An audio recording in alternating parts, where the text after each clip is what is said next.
Welcome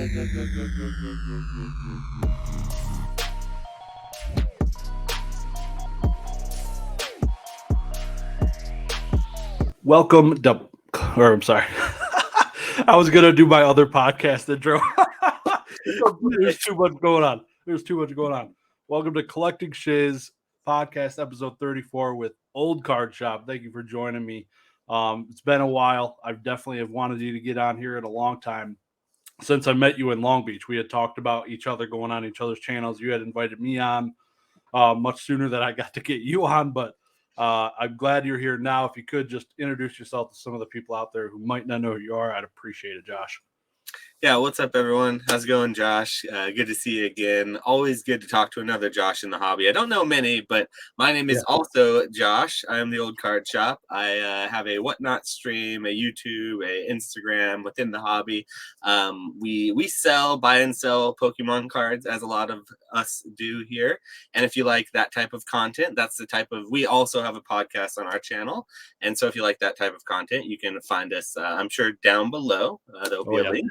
But my name is the OldeCardShoppe across all platforms, spelled very weirdly, just like it is down there. So you can always find it yourself too, and I'm sure I'll be, wherever you look. So I appreciate you guys, coming through and listening to the podcast. I've been listening to Josh's podcast for a long time. He's a big inspiration for what I do in my podcast. So it's really nice to be able to come on here and do this. So everyone who is coming through and listening, you guys are real legends. So yeah, man. Looking forward to this conversation.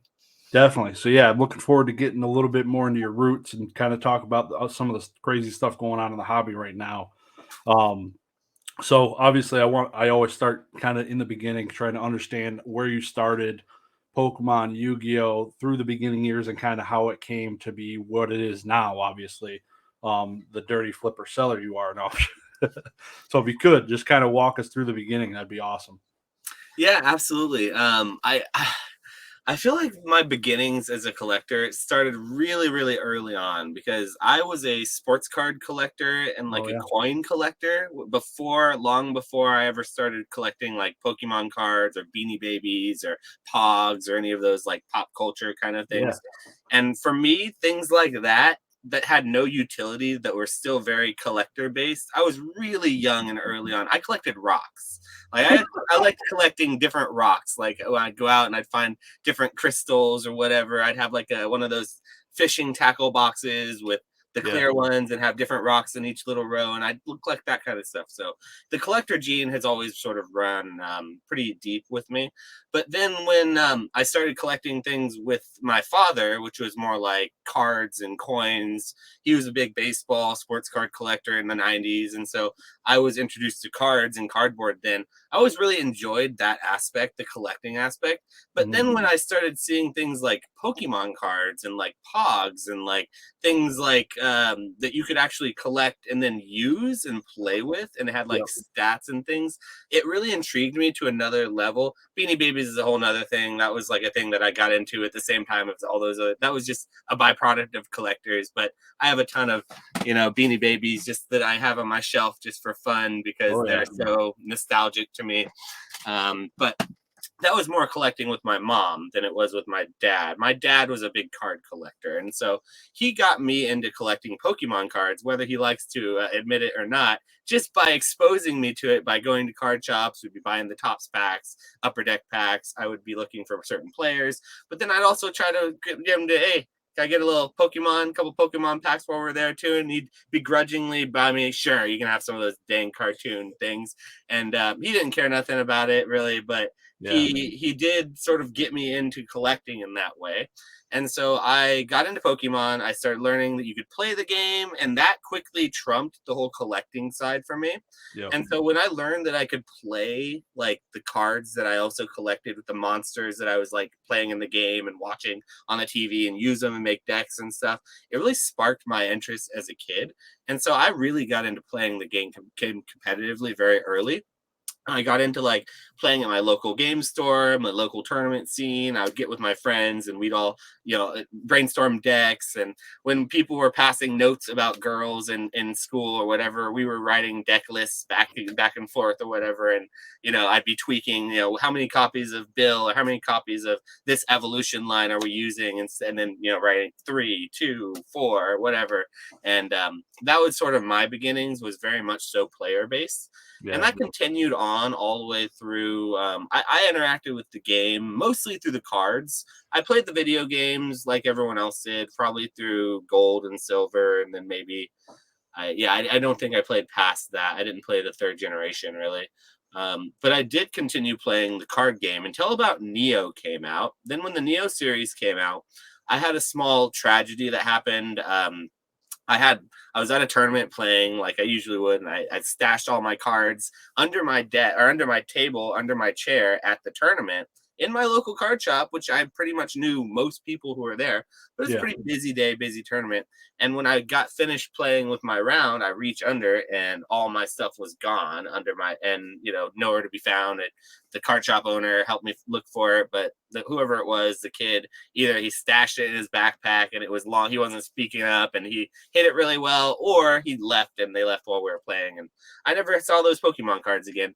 And I was really bummed out. And so the card shop owner was really obviously bummed out for me too, because I was one of his customers, but also a friend, who came in regularly, and he doesn't want to see any kids have their heart broken like that. I was probably like 12 or 13 or whatever.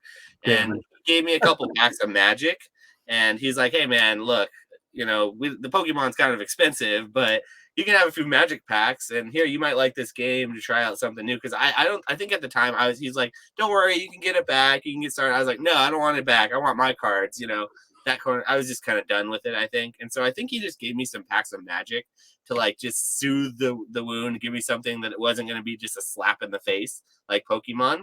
And so I was like, all right, sure, I'll try this other game out. And so I picked up the Magic cards, opened up like the best card in the pack. It was Urza Saga.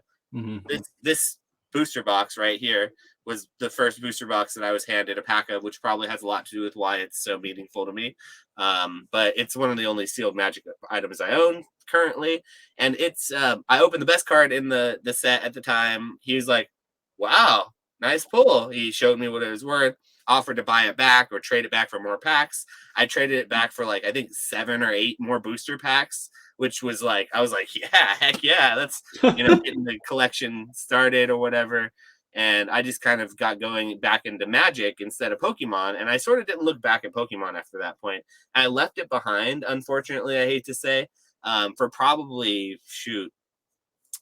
10 years, 15 years before maybe until I found it back again when like XY, Sun and Moon, Pokemon Go, Hidden Fates kind of, that got me really spurred back into it again. And then, of course, during the pandemic, I was rip roaring already with my side hustle of Pokemon. I was already selling Hidden Fates on the side to streamers before the pandemic happened. I wasn't a streamer. And so like I was in a prime position to really take off with it from there. And so I've been full-time Pokemon ever since I've decided to, when the pandemic started opening things back up and I had the opportunity to go back to my old job in like the service industry or whatever, or keep doing Pokemon. It was a pretty easy decision for me to, I was in the wine industry before. And so I figured the wine industry, it had been around for hundreds, if not thousands of years before, and it probably wasn't going anywhere. The Pokemon industry hadn't really existed very well and it was existing at that point. So I decided to stay with it, and I've been full-time Pokemon pretty much ever since, and I haven't really looked back. At this point, even when things slowing down and with Pokemon sort of crashing as it did, it didn't really crash obviously at all. It's just a more comfortable and more fun space to be in. And it's definitely something that I look forward to waking up and being able to do as like a full-time like streamer, Pokemon card scalper. I don't get cards called scalper nearly often enough these days, and it's really roughing me up. Back in the old days, back when the pandemic was really ripping and roaring, that was how I knew that I was doing really well. Is I'd get called, scalper, whatever. Exactly. Yeah, and whenever you make a sale of anything online, even market price, is you're a scalper, whatever it is. So I miss those days. Nowadays it's just like really nice people and great people in the hobby who come and hang out with me in my streams, which may or may not be by design, but it does make me nostalgic of those old days. Hell yeah, it does, man. It definitely does. I similar relation to the you losing your cards.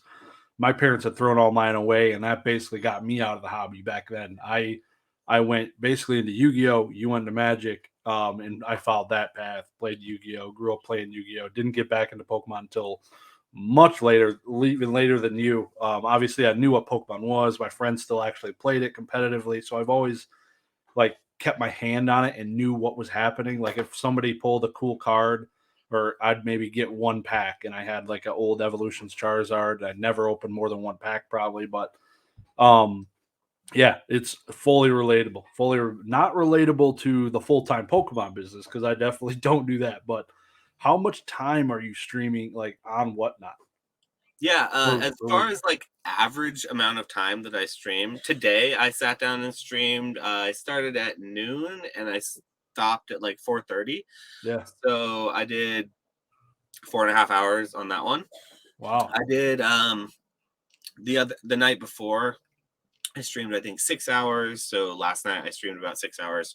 And so I sit down 4 to 5 times a week probably, and I stream maybe between 4 and 8 hours, maybe, depending on how busy, how long I want to go, how I'm feeling, Yeah. how the stream's going.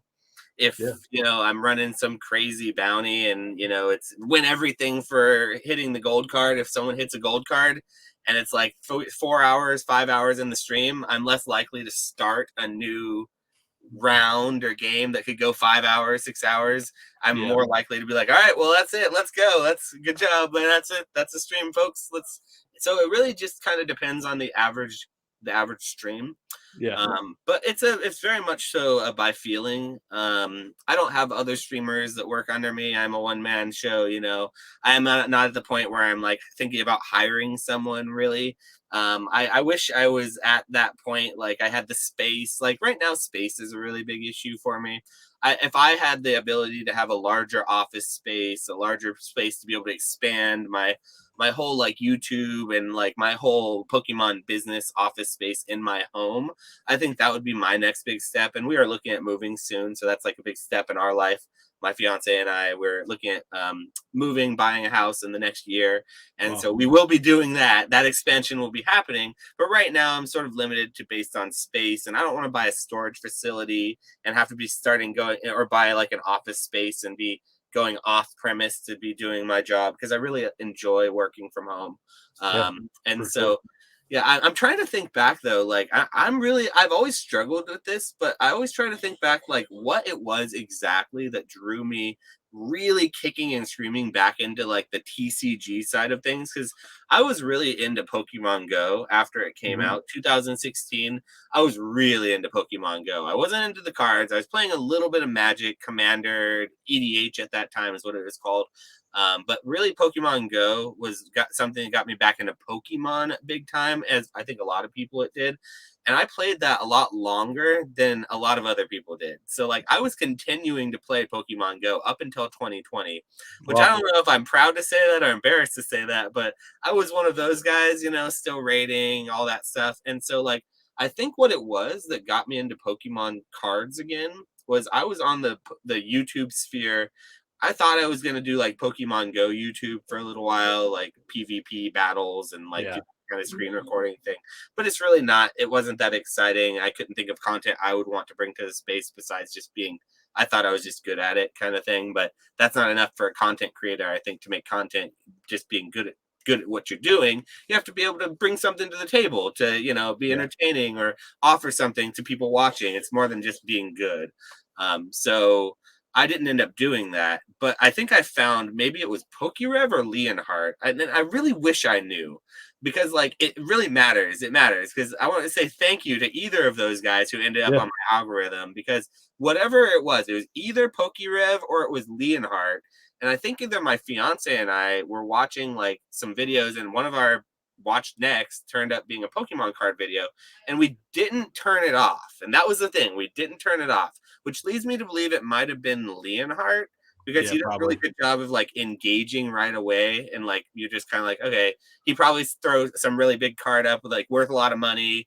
I think it was a Hidden Fates Charizard that was really something that really intrigued us because I had never seen Shining Charizard or Shining Pokemon cards. I got out of the hobby in Neo.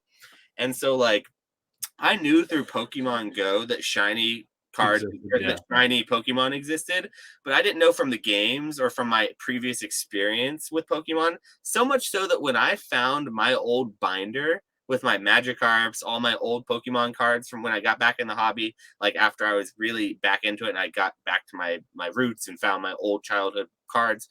In my binder, I had 3 regular base set Magikarps and a shining Magikarp on the 4th, because I was a player, I put my cards in my binder 4 deep play sets, and I had Magikarps, and sometimes I'd have the gym set, Giovanni's, but in this particular binder card, which had 4, I was taking my cards out, 3 regular base set Magikarps, and lo and behold, there's a shining Magikarp that came out, PSA like 8 quality, just that I had as a child, just stuck behind the regular Magikarps, not caring about shining, not knowing any better.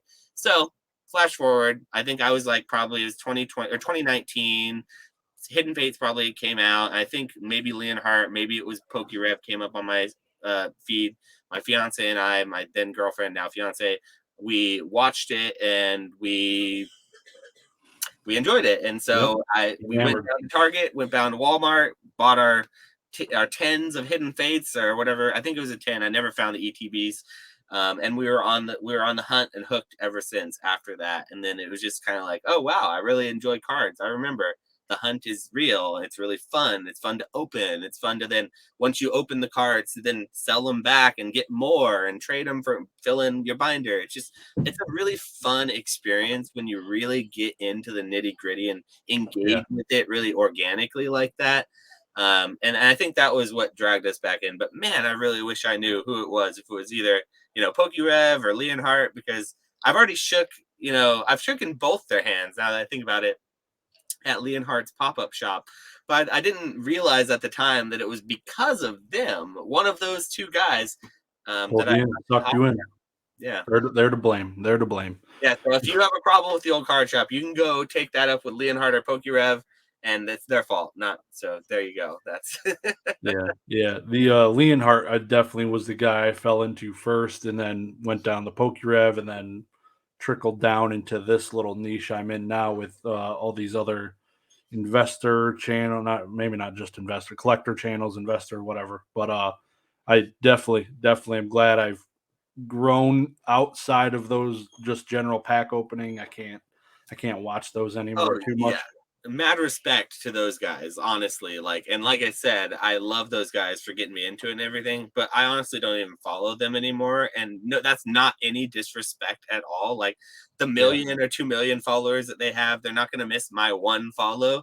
And it's even because they got me back in. It's like they are so, I respect them for that, but I don't want them on my feed because they're just putting the same old videos out every time with like, hey guys, we're opening the newest pack, boom. And that's what I kind of have to do on my streams when I'm streaming. So like, I'm doing that. So like, I don't necessarily watch that, as like, that's not my entertainment. So I totally get it, Yep. When you got back into the cards, how long before you realized, oh, I could sell these and I'm going to start selling them? Was it rather quickly or? Well, so I've had a TCG player account for years and years through Magic the Gathering because I'm a Magic player. And Magic players know that you have to be able to buy and sell the cards essentially to make your decks. And if you're not, you're just a hoarder. And while I do tend to hoard things a little bit as far as cards are concerned, I do know how to sell them. It was always something that I say Pokemon is the reason why I've been in sales. Like when I said I was in the service industry, that was maybe a bit of a misnomer. It's like I was in the wine industry for 7 years, and I was in the high-end wine sales industry in the Napa Valley. So it's equivalent of almost being like a used car salesman, so to speak. In that it's like we are all paid. A lot of us are paid based on commission. It's competitive at our jobs. Like who sells the most gets bonuses and things. And I was very good at what I did for a long time. Did I like or care about wine? Absolutely not. Not in the least. Did I like selling it? Sure, absolutely. It's fun. And so like I always blamed cards, Pokemon being the gateway drug to that ability to hustle. In being my ability to sell, because I was always a poor kid. Like my family, we weren't well off. Like we weren't even middle class. I was gonna say we were maybe middle. No, we weren't even middle class. I've lived in some trailer parks growing up, and so like I wasn't given a lot of money to engage, but I always liked to engage and was able to, because I learned very quickly on that you can trade up. And I tell the story about on the channel, sometimes on my channel, about how I traded up, but from my cousin. I had like a base set Pikachu, and she had a base set Charizard, and she didn't want nothing to do with the Charizard, and I didn't want nothing to do with the Pikachu, and we traded. And so these are things that I was always very acutely aware of from a young age that could happen. And so I've always been able to sell and so right when I got back into Hidden Fates, like immediately we started putting a binder together. But the Hidden Fates cards were so liquid on Mercari and on like just TCG Player or wherever we were selling them. I was even selling them on like Craigslist at that time. We just literally I would buy Hidden Fates 10s on Craigslist. Then I'd open them up with my fiance. We'd take what we wanted and we'd sell the extras on Craigslist too sometimes. And so like it was very right away. It was very much so right away. I've always been engaged with the market. And I think that's why my channel has always been so like focused on getting people to engage with the market. And it is a trading card game, They don't call it a hoarding card game, or it's not a holding card game. It's a trading card game. You're supposed to trade. And that includes selling. Selling is a form of trading. I find that oftentimes I would sell and then I'd take that money and put it right back into the hobby. So it's easier to spend money than trading a Charizard for another Hidden Fates 10. It's easy to trade Walmart money for another Hidden Fates 10. So that was the whole like reason behind selling. I mad respect to all salesmen. I'm in sales, selling like automotive fasteners, a lot different than wine, but it sounds like it'd be a hell of a time. Like I'm not a big wine drinker, but it sounds like that would be fun to sell to the people that want to buy it. Like that'd be a riot for sure. I had a lot of fun, and a lot of what we did at the winery, I was on a small team of like 6 to 10 people, and we had the keys to the winery. Essentially, I could get on a golf cart, take people out to the vineyards. I had this spot out by the river with like a barrel set up. I'd have like a prop up wine tasting set up, and like I had all these stories about the winery that the owner would tell me, and then I'd regurgitate that over time working there. It really came, and you use it in your back pocket, and you have tactics like that you can use, that you use industry knowledge and the experience that you gain from just being around it. I made wine while I was at the winery. I made 3 or 4 vintages of wine just as a byproduct. I didn't even want to, but they made me do it. That's something people would go and pay for, and we didn't offer the experience. People would beg for it. I'd be like, we don't offer it, but here, you can try some of the stuff I made. They made me do, and they paid me for it, so it's whatever. But it was definitely a hoot, and I look back on it and I enjoyed it. And like we got to go to a lot of industry parties, and I met winemakers for all of like the finest wineries in the Napa Valley, and I've been to most of their caves, and I've seen most of their little back rooms, and they all are the same basically. To be honest, winemakers are like, they're weird. They're just as weird as Pokemon people are. They're very eccentric people. You have to think about someone who like spends their whole time in a cave, like watching fermenting grape juice. They're basically nerds. They're just chemists. It's all they are.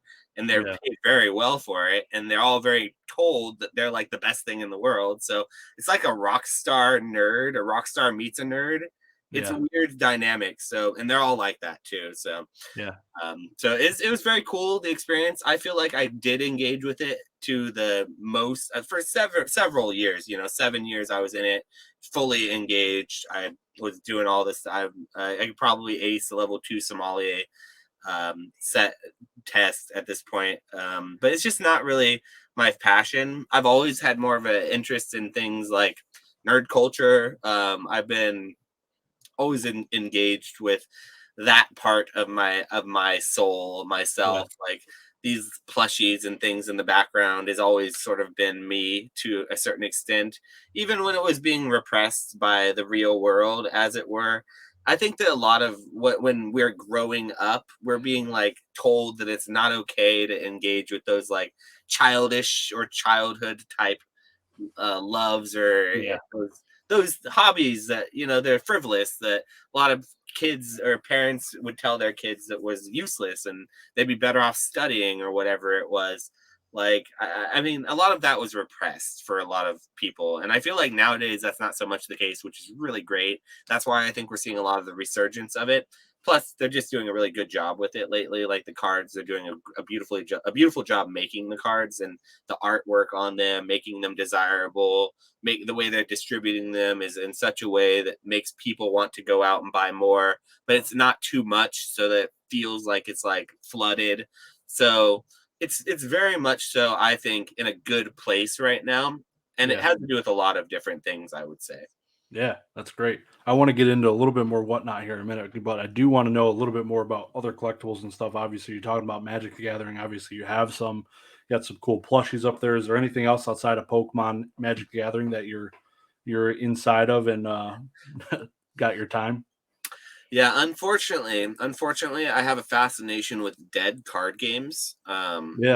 I love dead 90s, early 2000s TCGs that I was involved with. Things like Legend of the Five Rings is my absolute favorite. That's something that nobody even knows about really anymore. It's like a feudal Japan based samurai ninja, like monks, spirits, dragons, but like a TCG based around that genre. And it was, for a long time, it was put out, but it kept on, like every 7 or 8 years they would change the backs of the cards, which I thought was a really weird thing. And the rules would shift a little so that like it would change. So like I'm into like the second series or the second dynasty of like that game, because that's what I engage with it. And so like I like weird things like that, like MLB Showdown, like that's playing that game still, or just collecting? I don't currently, but I still have my decks put together, and I know someone in town who I used to play with years ago who I'm sure still has their decks. But it's like there's no one who plays that game except for online and weird like internet board games, and then you play like one move every week, and it's just that's not the same as playing at your local game store with like a group of people. And like so I more like collect that kind of stuff more than I play that kind of stuff. I don't play any games anymore. Like I bought Arceus Legends, and I sat down and played it for maybe 20 minutes before realizing, oh, I don't have the attention span or time to sit down and actually play a video game like you have to do, especially a good video game, and same thing with like the Diamond and Pearl remake they made. I could have swore I was going to play the Diamond and Pearl remake because I never played the original one, and everyone said how good it was. And here's my opportunity full time in Pokemon to play a Pokemon game. I thought, oh, I'll even stream it, man. This will be great. No, did I play it? I played a little bit. My fiance played it. I watched her play. That was fun. But I just don't have the attention span to play that kind of. And same thing with card games. Like I used to play competitive Magic the Gathering, competitive Pokemon. Like I don't have the attention span or the time to put into it like I would want to, and how I know I would need to in order to do something. So like shout out to Basic Trainer, man. If Basic Trainer is out there and if you're watching this, Basic, I know personally how much effort and time it takes to be good at a card game. And I see you trying to put in that time. And I know you got a family. I know you got a job, bro. Good luck. Good luck, because it is it's full time to play a card game. So I get it. I totally get it. And that's why I can't. But yeah, I play a lot of other dead card games like MLB Showdown, Legend of the Five Rings. I really like things like that from my childhood that I engaged with that aren't really around anymore. Yeah, heck yeah, yeah. I have. I was thinking about it while you're talking. I don't think I've played a story mode since GTA 5 came out, which is probably what now, 12 years ago. I don't even know. Like some insane. Yeah, it's been a long time. So, my attention span is there, right there with you. All I can do is do like a pickup game of like Rocket League or one TDM game in Call of Duty or something like that. It's not. I can't sit there and grind out a story mode, even though I would love to play like God of War, and all the ones I've missed. I can't wait till I retire, and maybe I will go and do that. But yeah, right now it's sad seeing all these beautiful games come out, and I just can't sit and dedicate the time to it. It feels kind of bad actually seeing all these. Even Legends Arceus, I haven't even touched it. So Yeah, it's a good game. I played it for 20 minutes. It's a fantastic game. I absolutely loved it. It's beautiful. I wanted to play more, but then the next day when it came down to picking it up again, it was just, you yeah, know, I'm more likely to watch someone play a game while I'm packing up orders and doing things, listing things on eBay or going through and fixing my Whatnot stream up. And I'm more likely to watch someone else play for a short period of time because then I yeah, don't have to put in like the time that is learning how to play, the dedication to leveling. And I like games like RPGs that really require a lot of time and effort and sync that I just don't necessarily really want to put in, or maybe I could, but I just shouldn't put into nowadays. yeah, yep. Yeah, I could picture myself soon watching people play through games beginning to end in like on Twitch, like watching their VODs and stuff like that. So Yeah. that'll definitely probably be in my cards here soon, especially if I get less and less Pokemon content. And I guess we'll see what happens, but it doesn't seem to be going anywhere. Yeah. That's for sure. Which format were you playing Magic Gathering? Was it Commander or is it Standard or So when I played competitively, I was mainly a limited and a okay? standard and an extended player. These Okay. days, they don't have extended anymore. It's not, they made new, and so that's not a format. Extended is basically like all the old cards mixed with the new cards. It's like everything kind of thing Yeah, yeah, without some banned cards. There, it's like most of the old cards except for the really, really old banned stuff. That's what extended was, and that was for the rich people.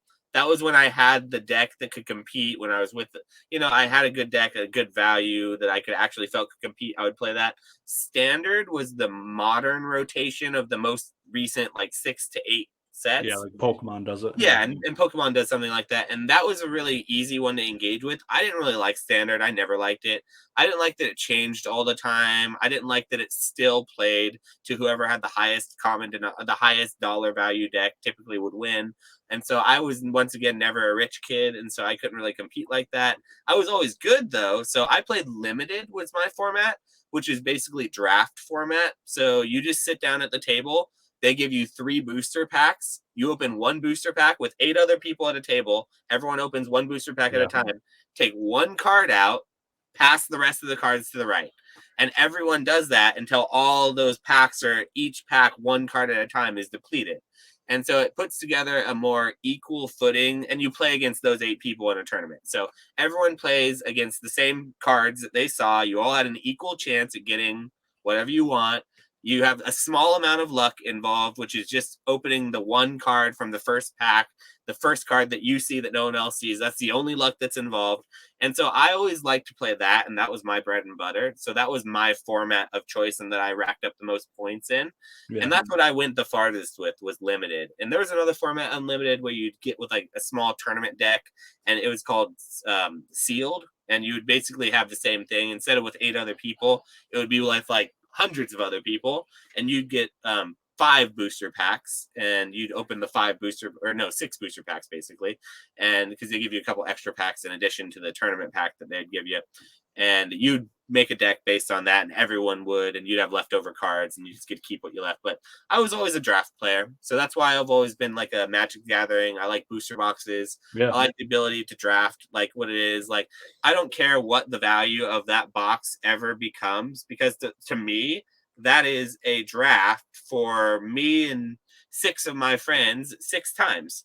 basically. That's a draft for my friends and I several times that we can sit down and play, that it's a unique experience that is almost priceless. And so yeah, that's what something that sealed Pokemon, vintage Pokemon, besides the value of like grading and reselling, it just doesn't have that Magic the Gathering does, is like that utility that it has. Because and same thing Yu-Gi-Oh! Yu-Gi-Oh! Still has playable cards that people want to bust open to use, not just to like collect and grade, but they do want to play some of the cards. So it has a similar utility, or it has something that's just what I've always fascinated me about trading cards, as opposed to something like sports cards or Marvel cards or cards that are strictly collectible that have no stats, no game associated with it, and that's nothing against those kinds of things. It's just like, I feel like even if you're not playing the game, having it on a card game that is played, it just adds like some sort of like grit. I don't know. It's hard to quantify, but it's there. It's definitely there. At least I think it is. Yeah, no, for sure. And the I didn't realize. I guess I did a little bit that Magic Standard did revolving sets like that. Mm-hmm. That is something Yu-Gi-Oh doesn't do. So you could play OG cards from 2003, and you could play cards today and combine them all into a deck. Basically, they rotate stuff out by power creeping, which is insane. So the turns they are make things hard, better and better, so that the old stuff it comes irrelevant. That's interesting. So every game now lasts 2 turns. Turn 0, turn 1 is you, and turn 2 is me. Game's over.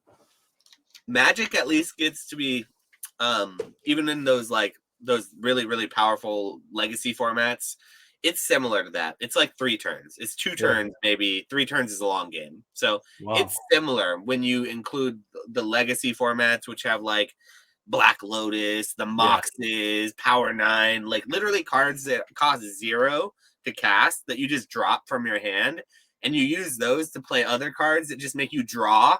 It's like, I'm going to use one of my Moxes that I drop from my hand to draw 3 more cards, and then drop another one for 0, and then do that again, and then take another turn after that, and do some combo, and then do just enough to end the game. Like Magic is like that too at the highest levels, but like you said, they rotate that out with their different like tiers of like formats. And that's how they make it so that, like, for a standard game, they'll go pretty long. They'll go like 6 to 10 rounds, and sometimes longer if it's a type of deck that specifically locks out, like it's a combo versus a control deck versus an aggro deck. Like the control deck may not win in the first 10 or 20 rounds, but it just needs to keep the aggro deck from winning in the first 4 rounds, and then it wins. It's like, as long as it outlasts the first 4 rounds, it will win. But then if the aggro deck wins in the first 4, it wins the race. And so there's intricacies there, definitely. Battle of attrition. Yeah, exactly. That's cool. Definitely. Are you got any collection goals or anything like that you're working on in any of those card games? And so personally right now, I've obtained my collection goal a while ago in Magic the Gathering, which was to own a Urza's booster box. I actually have 2 of them now.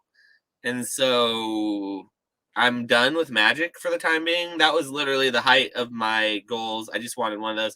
I thought to myself I would want to get the Urza's Destiny and Legacy, which is the second 2 sets in the series that would complete it. But for the same price, I could have gotten another Urza's Saga booster box, and that was, to be honest, the best of all of them. So I just got another one of those instead. So I'm kind of done with Magic for the time being, as far as that's concerned with my goals. Pokemon, I'm still putting together. I have 2 goals that I'm working towards. I'm working towards buying or getting, and this isn't going to happen anytime soon, but I would really like to have an Unseen Forces booster box. Unseen Forces is like one of the only sets that I would feel like I want a sealed booster box of if I knew it was legit. It was an EX era set that I feel is really, really fun and good to open, and I like a lot of the hits, and I would be perfectly happy not opening it, knowing with the possibility of what's in there, knowing the full set. That's how I am with things. If I know the set and I love the set, I have no desire to open it. If I know what's in it, I almost don't need to ever open it, because having it as a sealed box makes it in my head feel like I have the whole set. And I don't need, as long as I don't open it, I have the whole set. Then when I open it, I have to start putting together the rest of it and everything. But if it's a sealed box, then I don't need it. So like an Unseen Forces booster box is one of my goals for like a long term in this hobby. A bag that I would hold for a long time and tie up capital with. I just don't have that capital to tie up because it's currently in Magic the Gathering, overly priced, mid-era Silver Age vintage. But a more obtainable goal that I'm actually working towards, that on my channel I update sometimes, is my Gold Star Shining Crystal set, PSA 1 set. I'm currently in the process of narrowing down my personal collection, because as most people who watch know, if you want to you start out, you want to collect everything. You literally want it all. It's like, oh, that's so cool. I want that. I want that. I want this. You learn about something else. You just go down a hole. You want it all. But you can't have it all. You really shouldn't either. And you don't need it all. Like, once you have it, it's less, you get diminishing returns once you have it, once you've actually obtained it. So like, I've recently been really narrowing down my collection to the point where I've decided I'm only going to collect, as far as anything in plastic, I'm only collecting PSA 1s because I love the art. I absolutely love the art of these cards. I'm not doing it because I need it to be an investment. I'm not doing it because I want to be cool or I need to like sell it again. I sell cards for a living. I sell all kinds of cards. That's what I do to make my money.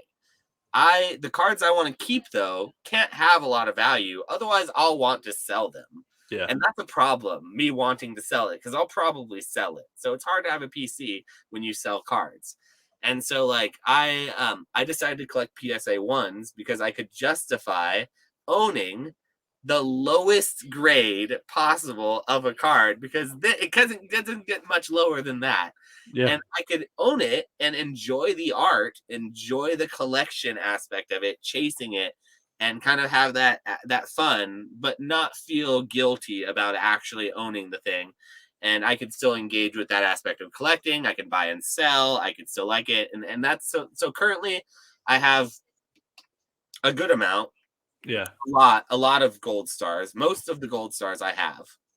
I'm probably 65 to 70% of the gold stars with my PSA 1s. The crystals, I'm like, I have 4. I'm coming back from PSA. I have one more coming back from PSA. That's a good, decent percentage. How many is there? Like 8? There's a lot. There's 6 in Skyridge and 3. I think it's 3 in Aquapolis. So 9, I think. Yeah. Maybe it's only 5 in Skyridge, but yeah, I have a couple of them. So I don't have the Charizard. That one's that's gonna be a pain.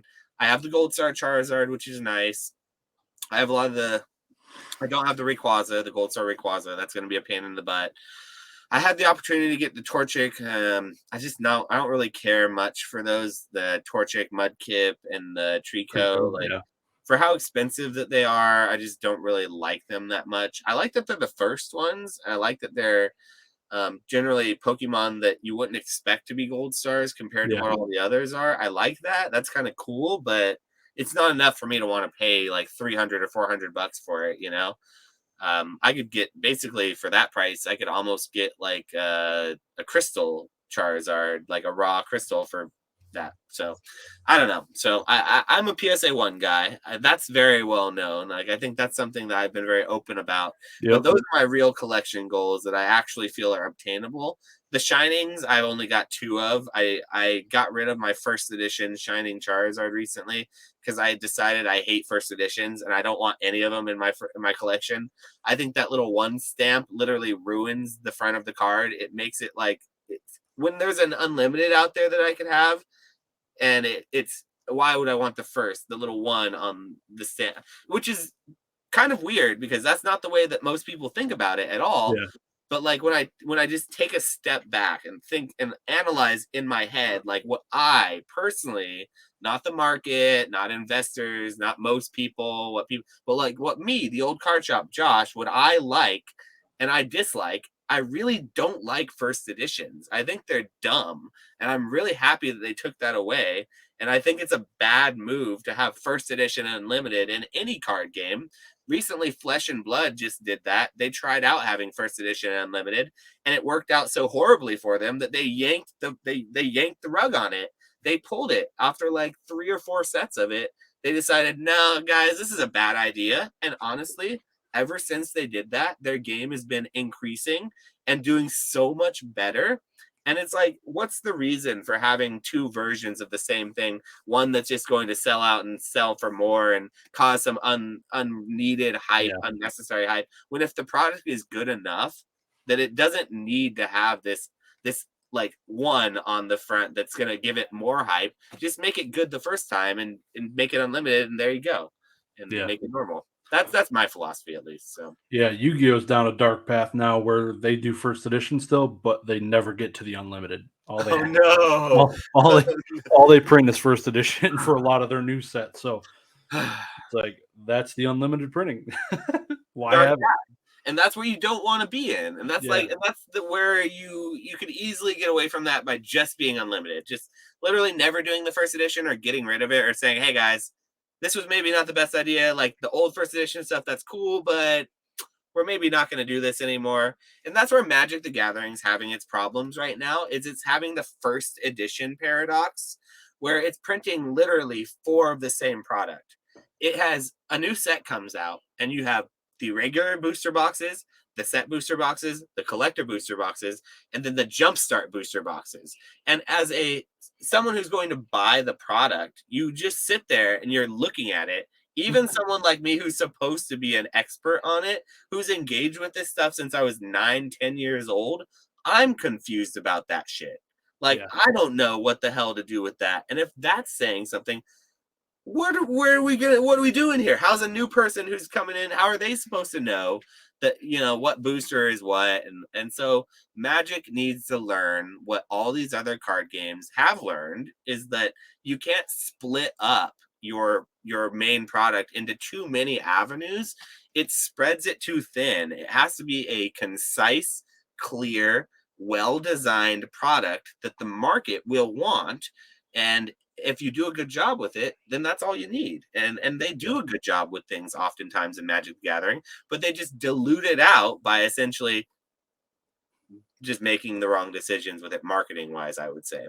So they'll figure that out. They'll sack everyone at the top. And the minute I get that news line, they fired everyone at Wizards of the Coast, you'll literally see me being like, woohoo! Yay! We're back to investing in Magic. Because literally the people at Magic the Gathering right now, sorry if anyone who's working there, I apologize, because your bosses have completely lost it. They've lost all their bearings. But like, the people who work at Wizards are probably fantastic people. But the people at the top making the decisions at Wizards, I don't know what kind of people they are, but they're horrible business people. They are horrible business people, because they're ruining their brand. So you hate to see it, but there will be consequences, and it won't be the end of the road for Magic. It'll just be the end of the road for those at the top working for Magic, and there'll be new people who come in and hopefully steer the ship right. Yeah, not every day I get to talk to somebody who's into Magic and Pokemon. So obviously this year we had a couple of anniversary sets. We had celebrations from Pokemon, and we had Magic 30th drop some stuff. Who did it right? Who did it right? Oh my Lanta. You already know. The Pokemon Company, just as a general rule, I think that they have their fingers on the pulse of the hobby, and they are reading it so quickly, and they're responding in such a way that Celebrations is like the perfect example of that. Like, what did we see in the last 3 to 4 years of Pokemon? We saw people looking for nostalgia. We saw people jumping back, looking for the pack opening experience, the pack ripping, pack breaking, the vintage. You wanted to rip vintage stuff. You're overpaying for base everything. Vintage. And so what did Pokemon do? They're like, people like vintage. People like nostalgia. Let's do, for our 25th anniversary set, let's give the people an all nostalgia forward vintage reprint set. where they could relive their childhood experiences, no matter where their childhood was along the 25 years of Pokemon's roadmap, and they could literally relive it for $4 a booster pack, and they could go to the store, and they printed it to the freaking ground. Yeah. You know how many people were saying that? First of all, people were saying that Celebration was the best set of all time. That always goes with every new set. But then after it came out, how many people were saying, I even made a video saying, Celebrations, don't go for it, chat. Don't go for it, guys. It's way overhyped. They're just trying to pull they're going to overprint it. But they did. They overprinted it like hell. And it was still a success. It's still a fantastic. It's still going up in value as we speak. It's still a fun set to open that as a streamer, I wish I had more of, that I would open every day on my stream, given the opportunity to. I just don't have any.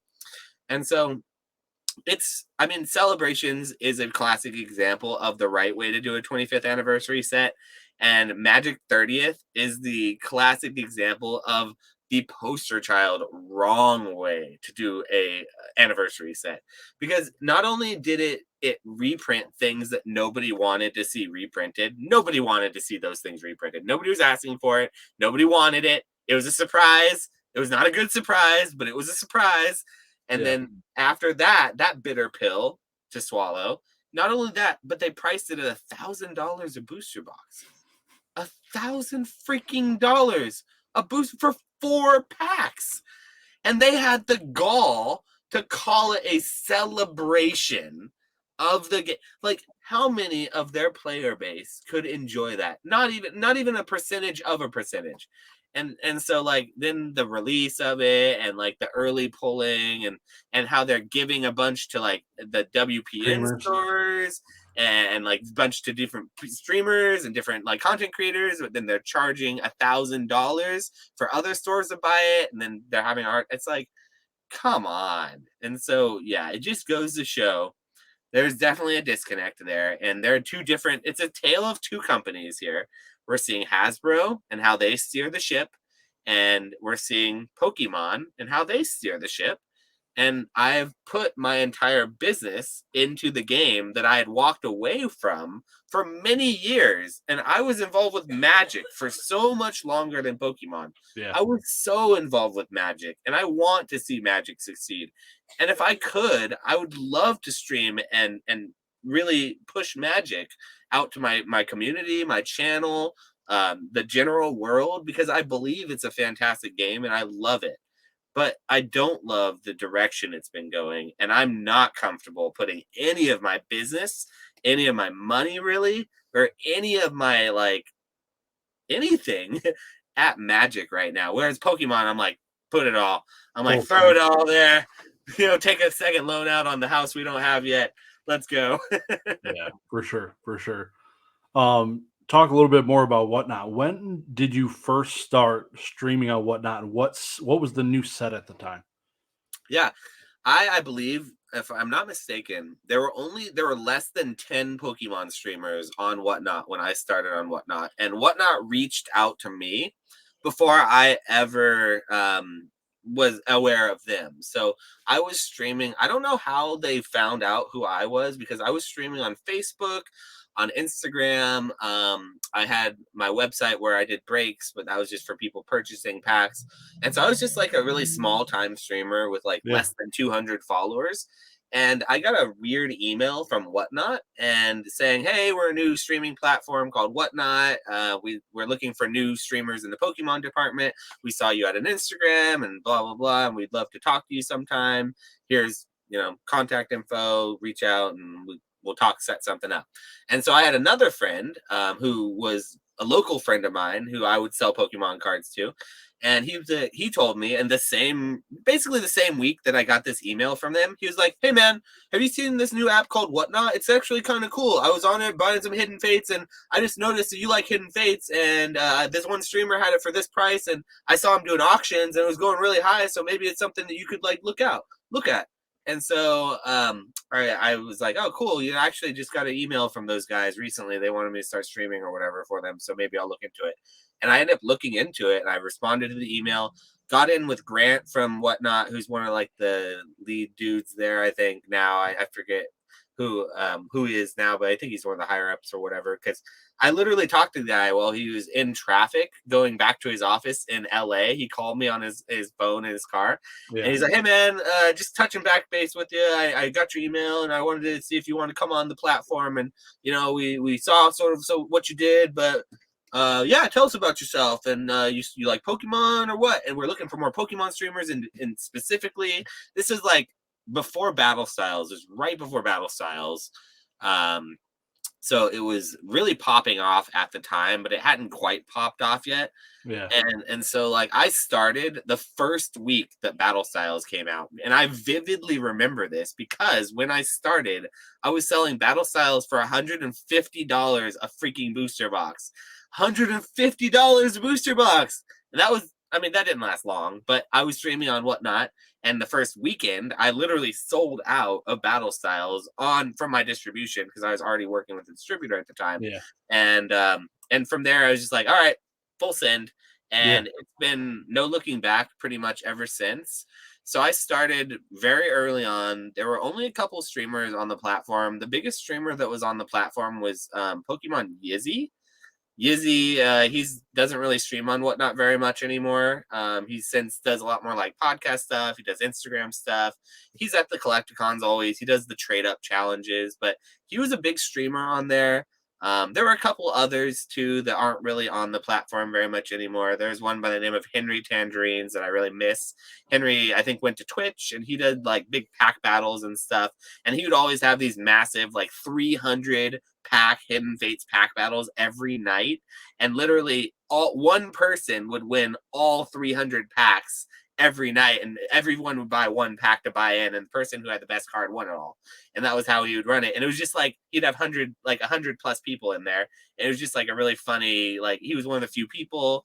There are a few pioneers basically of Whatnot, and I don't want to say I was one of them, but I was maybe like the 11th or the 12th streamer on the platform for Pokemon, because back in those days it was a Funko Pop and a sports card auction platform, and they were looking to expand into trading cards.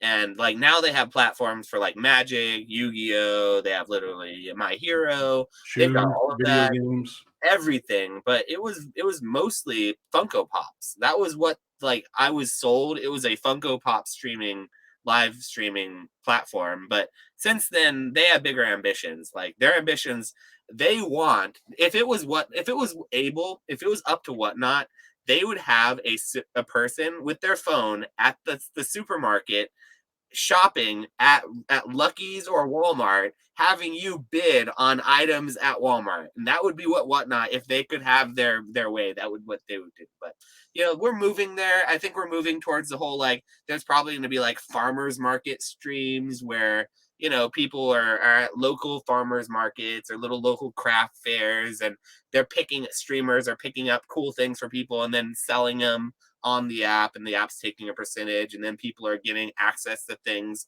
that they couldn't go to in person themselves and just paying a little extra for it. I could totally see that being a really, really cool avenue that they could move into, and they want to do that, and I think they're moving into that. And literally every week with Whatnot, as a streamer, it's a really, really good platform, utility wise, because they're constantly updating it. They have a lot of, I don't know how much they're paying their software developers, but they've got to have a lot of them on their call, because they're constantly putting out new updates that no one necessarily asked for, but were really good for quality of life. So as someone who uses the platform and engages with it on like a user interface, it's a really, really streamlined, well put together, thoughtful, and incredibly up to date and very fluid app. Like, I don't think it's stagnant. Like, Whatnot's changing every single week, and it's for the better, I would say. So that makes me incredibly bullish on the app. What I dislike, though, about Whatnot, I can't say all that amazing stuff about Whatnot without in the same breath literally saying what I dislike about the platform that it really needs to rein in. And if it doesn't do this and doesn't rein this stuff in that I dislike, it will really lose all of that good stuff, and all that good stuff will not matter, is I don't like the type of engagement, the type of streams, and the type of like predatory gambling, like scummy. I don't want to say that all Whatnot streamers are bad, because they're certainly not, because I'm a Whatnot streamer and I definitely feel like I do what I do and I do it honestly, and I do it that way so that I can continue doing it, because the minute you start scamming people and you get caught for scamming, you can no longer be in this hobby. And I like this hobby, so I'm not, so like it, I can't do that. But I see a lot of it happening on Whatnot, and it's like I feel like it's something that the platform could do a little better job of reining in, or at least policing, because it feels very much so like the Wild Wild West. And here's what I mean by that: it feels like the Wild Wild West in that some towns have a sheriff, and that sheriff, he does a pretty good job keeping things in all tight and howdy like. But no, other towns, they don't have a sheriff. There's no sheriff. The sheriff never rolls through those towns, and the sheriff's never even heard of that town. What's a sheriff? And so like that's what it feels like in some regards. And it just depends on the day, it depends on the streamer. And as like a person, like as a seller, it's easy for me to say, oh, just don't engage with those bad sellers. But as a buyer, who's someone who just opens up the app and you're confronted with like 60 different streams, all that have thumbnails, all of them with a few people in them, how are you supposed to know, besides going to the top one with the most people in it, in which case is the worst decision you could possibly make, because you're going to pay the most, you're going to get most taken advantage for, and you're essentially going to be railroaded in those big streams because you're paying premium, because there's a lot of viewers, you're competing, there's maybe shill bidding going on, which is another problem I see that is a problem in all auction platforms, included with eBay, included with PWCC. That's no different from any other auction platform, but I see it to be a bit more egregious and sometimes in these Whatnot streams. They're just a little less regulated, the faster paced auction, and no one's really going through and auditing as much after the fact, who did the bidding up to what point. Whereas with eBay, you have a clear bidding record, and it's a lot easier to check cross the T's and dot the I's. And I don't like that. I don't like that about Whatnot. That's not what I like the ability to run quick paced auctions and run through inventory quickly, but I don't like the non-transparency that comes along with that. You know what I mean? Mm-hmm.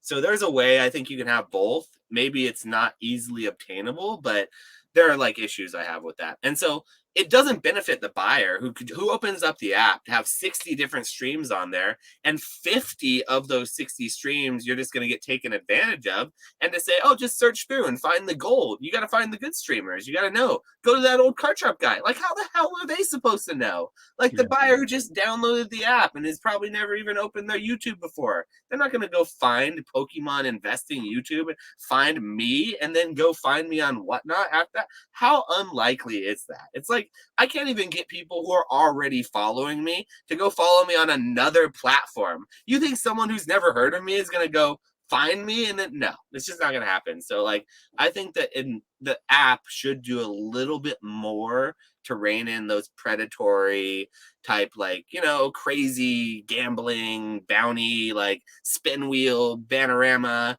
I mean, and there are other things I dislike too that are even more egregious. Like, I think there's a lot of resealed packs being sold on Whatnot.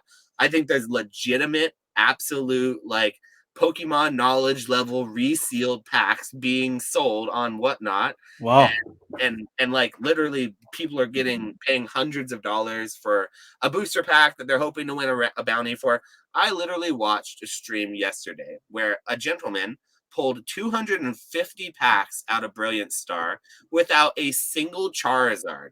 Not the alternate art, not the full art, not any of the Charizards, before his $3,000+ bounty was hit. And I just want to know, what are the likelihood, the odds of not hitting any Charizard in Brilliant Stars in 250 packs? And also, guess how much money those packs were going for? Those single packs of Brilliant Star were going for, because everyone watching was expecting the next pack to have a Charizard. Because why the hell wouldn't you? You'd be a fool to think that you could go 250 packs in Brilliant Star, but no, he was getting $50 to $75 a pack for Brilliant Star. He ran 254 packs. I'm not going to say the name of the streamer because I don't want to like get canceled or whatever. You guys can go look on. It's happening again right now on someone else's stream, and it may or may not be resealed. There's no way to tell that.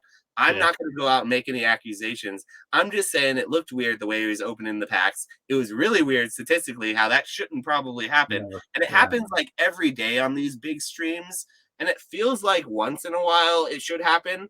But like every day, oh, this is the craziest thing I've ever seen, chat. This is wild. The 200th pack. And then when someone finally does win it, it's oftentimes the person who's spent the most already.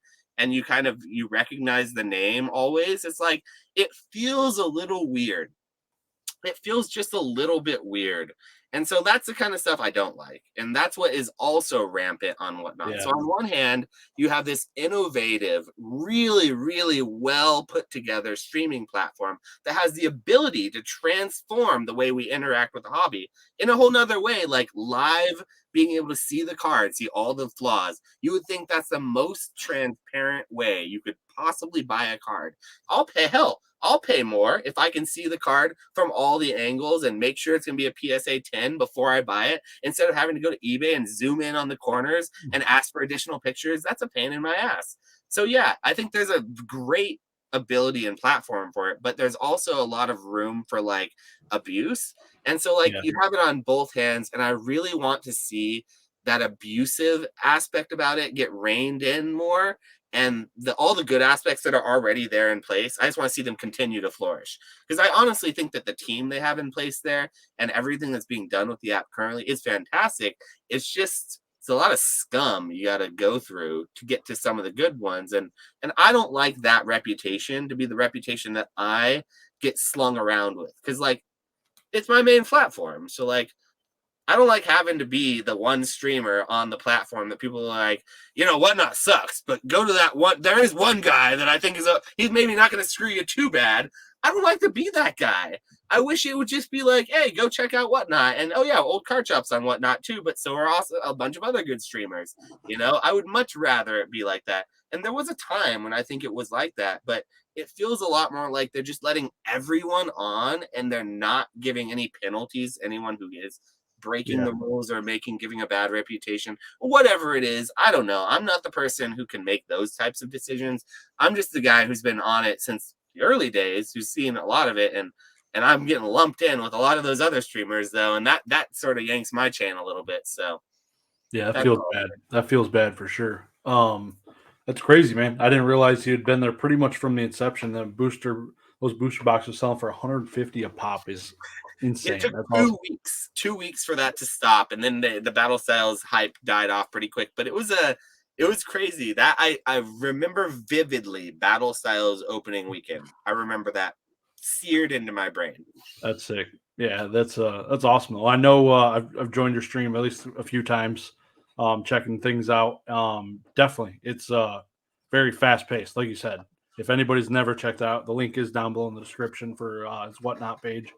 But yeah, it's like nothing else. I've overspent too many times on Whatnot, probably at least 5, and I've only purchased probably 6 things.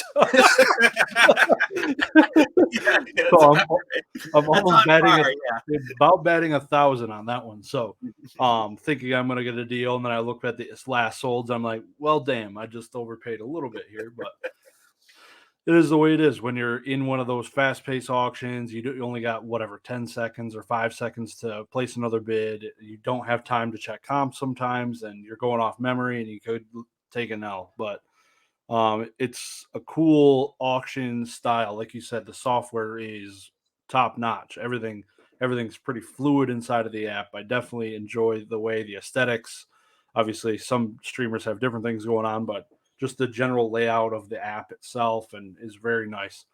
I remember Rattle recently did a something on a Whatnot streamers who had got a little X-rated. Do you know if she ever got the permaban? I don't think so. They're really weird and inconsistent about who they decide to ban. Like, I just had a friend who got a 7-day ban for essentially doing nothing, for running pack battles on his channel, which were up until recently not allowed, or they were allowed until the last update or whatever. Something you would have think would be like a little warning, say, hey, this is not allowed. He got a 7-day ban. Whereas then someone who does full nudity on the channel doesn't get banned at all, and it's like totally against terms of service. It's like I don't really get where and who they decide. Like, literally, people were selling stolen product on Whatnot. Stolen product. Yeah. I reported them multiple times. My distributor reported them because it was getting out. He reported to Pokemon International, and they still didn't get banned or taken off. And so where they draw the line, I'm not sure. And so, yeah, it's like the wild, wild west. Sometimes the sheriff doesn't roll into town, in which case, like, is not a good thing. Sometimes it's a good thing for you, but sometimes it's not a good thing for you too. And so, like, it really needs to be reined in a little bit, I think, because of things like that. Because, like, as far as from a seller's platform, like, it's a great seller's platform because I pay the percentage to Whatnot to never have to deal with customer support. I have literally never had to deal with tracking something, dealing with the post office, insurance, nothing. I've sent almost 13.9 thousand packages over my course on Whatnot. The time it keeps a track of, it tells you as like a counter at the top of your page how many you sent. And like, I have probably lost a certain percentage of those. You know how many I've lost that I know about? Almost zero. The only reason I know is because sometimes my customers come back to me and say, hey, I haven't gotten X, Y, or Z package before. And I say, oh, yeah, no worries. Check Whatnot support. We'll take care of you. And every time, either they get a refund from Whatnot support if it was lost in the mail, or I never have to deal with it again, and customer support takes care of the entire situation. And that's a level of support that eBay doesn't offer, Mercari doesn't offer, Amazon doesn't offer. Literally nobody really offers that sort of like complete and utter confidence in their sellers, at least if you have a good record. Like, I have a pristine record. I have a 4.94, which out of, like, I think close to 20,000 or almost 15,000 sales or whatever. I mean, that's a pretty good record compared to a lot of other streamers or whatever on there. And so if you have a good record, I've found Whatnot has your back as a seller platform. So I'm very comfortable selling on Whatnot because I'm not worried about chargebacks, people not paying. There's no paying on auctions. Literally, as the auction runs, if someone wins and it doesn't go through, I get it right then, right there. It says such and such's payment failed, and you get shamed on the app. You get publicly shamed that your payment didn't go through. I don't know if that's intentional, but it's certainly not something you want to have happen to you after you just bid on an auction a bunch. Because, like, after you don't win, 30 seconds later, if you don't update your payment, it flashes it on the screen again. It says, so-and-so needs to update their payment information or you won't get your cards or something like that. It's like, they're literally shaming their non-payers rather than something like eBay, who's like, oh, you didn't pay? Go buy some more. Please. Go bid on more auctions, non-payers. Go shill it up. Please. We love this. That's how I feel like eBay treats it versus something like Whatnot, where they're like, pay? You gonna pay? Or are you broke? You too broke to pay? That's basically what they're doing. That'd be awesome if they could ban IP addresses like eBay. I'm sure Whatnot has or can. Well, I think there's a way you can verify your buyers, which I don't have turned on my streams because it just limits your buyer pool. Like, just because someone didn't go on and like connect their PayPal to their social security code and then give them a brick of gold or whatever you got to do, I'm not going to limit my buyer pool on my booster packs of Modern. Because, like, let's be real, the buyers of Modern, I just don't know how, how do I put this respectfully? I've been involved with the trading card space for a long time. And the Yeah. people who are involved with trading cards, they're not like investing seriously for the most part. We are in the Pokemon investing sphere. We talk to people who are really serious. Like if you talk to Dan and look at Dan Catch 'em All Collectibles and compare him to the average Pokemon collector, there is such a gap between those two philosophies of collecting that you would be staggered to find that the vast majority of people probably aren't fully maxing out their Roth IRA, putting all of their 401k in, literally, making sure they have a nest egg of $6,000 every month that they've saved, whatever it is that you got to Yeah. do to do all your responsible. Most Pokemon people who are buying a pack of Crown Zenith, of Darkness Ablaze, of Vivid Voltage, Evolving Skies, they're buying it with their paycheck that they just got, that they probably haven't even deposited because they don't even have it on direct deposit into their check. So they're going to the bank, they're cashing it, and they're going and buying it in cash or something at their local Walmart, or they're loading it up. And I don't know. That's generally the feeling that I've gotten most of my time in the Pokemon sphere, for better or for worse. I'm not trying to cast judgment on it. I'm not trying to sit here and say that that's a good thing or a bad thing. I'm just saying that's the feeling I get. And people who say otherwise, I just feel like you're not interacting with your buyers that much if that's the case, because you're lying to yourself if you think that everyone who's buying this is buying it for an investment, that they've dotted their I's and crossed their T's. They're going to definitely pay taxes and all this shit. Yeah, sure. I'm sure they are.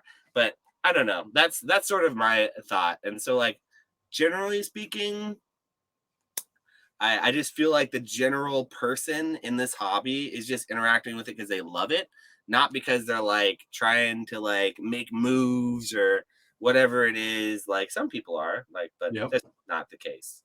Yeah. Yeah. Definitely. I definitely love collecting. It's a bad habit. It's trying to kick it, but it's not happening. It's a tough one. It's a tough one. Speaking of which, though, you're gonna be in Florida, right? Yeah, so yeah, I wanted to talk about that. So we have met at two Collecticons, Denver and Long Beach. Mm-hmm. This will be our third Collecticon together, man. We've been around the world. Yeah, so you're gonna be vending, or what's your plans for Orlando? Yeah, so we're vending. I've decided now, I decided after Denver that I would never not vend again, because while I attended Long Beach and that was really, really fun, Yeah, I vended in Denver, yeah, and that was a different level of experience, and it was much more to my forte and what I enjoyed. Because I found that after I spent the last hour of Denver of each day walking around, just kind of seeing what was at the convention, because I was stuck at my table the whole time. And I did see a lot of the same people and the same things that I saw in Long Beach. And yeah, I'm sure I'm going to see the same ones in Collecticon in Florida. And I saw all those people after the convention too, like hanging out. And so, like, everything I would have wanted to do during the convention, I very well should have just been at my table, or I could have done after the convention. So I've decided that I'm never not going to vend, because it gives me a home base.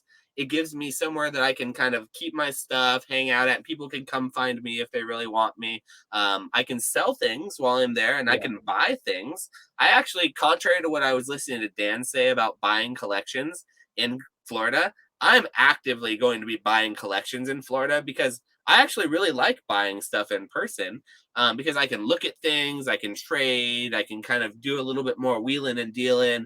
I'm very actively engaged with that part of the market in person, more so than I am in like online or whatever. So yep, so I'll be buying collections. So that's what I like about having a table versus not vending. So I'll probably from now on, unless something weird happens, I'll always have a table at Collecticon. So I'll have one table this time though. I just got a single one. I'm in Weedle's Warehouses section.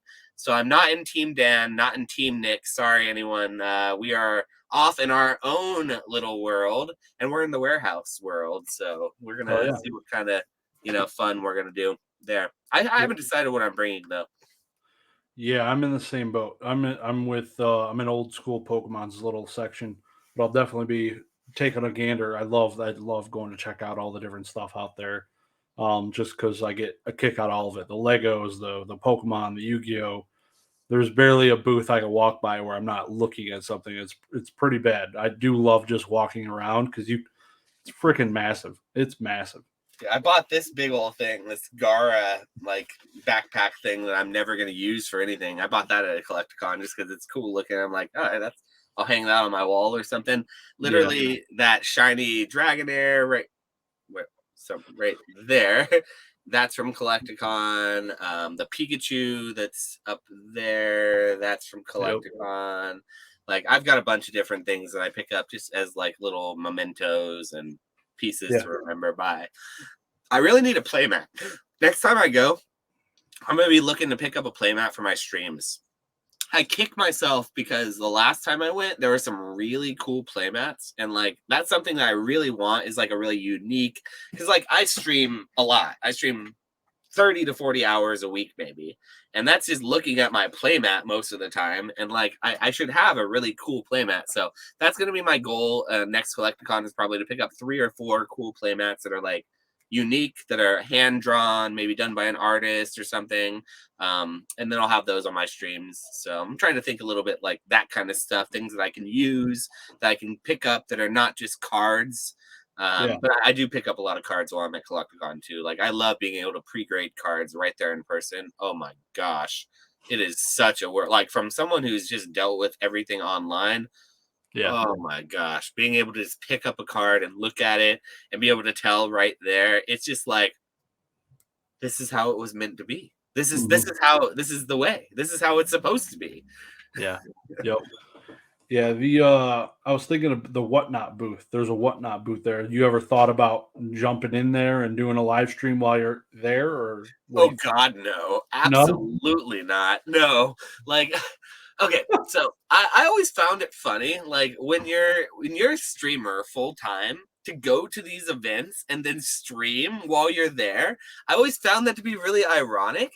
Like, it's already weird enough for me. The first time I went to the event, that's why I didn't want to vend, is because I figured, like, why would I want to vend when I vend from home? I have all of my inventory behind me. Why do I want to pay to lug it out to this place? And so it just makes no sense. So I just attended as an attendee. But at the same time, there are benefits to selling in person, cash. Things move differently in person than on stream. Like, there are different things that sell live in person and different things that sell live on stream. That is the weirdest thing that's taken me so long to figure out. But like, you can sell the same thing live on an online auction and get less, and then sell the same thing live in person and get more, just based on, and this is the same for any collectible. This is any non-fungible sort of illiquid object. That's the truth for, but it's very true for like certain cards and certain things. So I'm still sort of putting together my inventory for Florida, but it's going to be a very specialized inventory for specifically conventions, which is different from like my Whatnot inventory, which is like, I curate for Whatnot buyers, for buyers online that I think some of my customers will want, or that I'm anticipating that they want. It's actually very different in person. So it's kind of cool to have those two different avenues for like my different cards, to be able to optimize those different cards in person versus online. Hell yeah.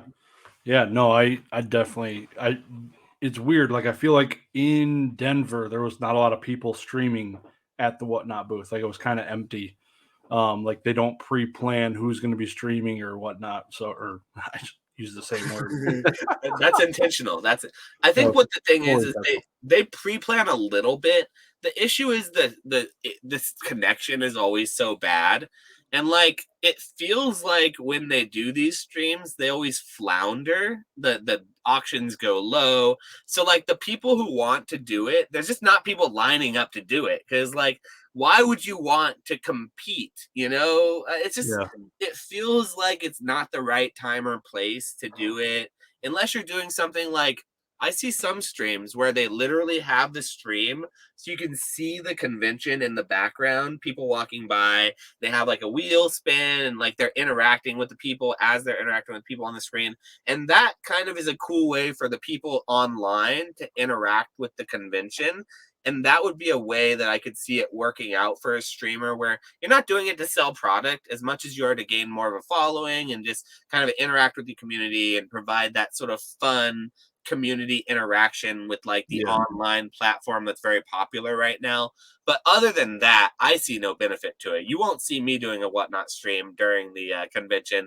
Like we might do a Cardboard Hands live potentially if we can convince to come to Florida, because currently Retrospecs is coming. He has a booth. I'm going to be there with a booth.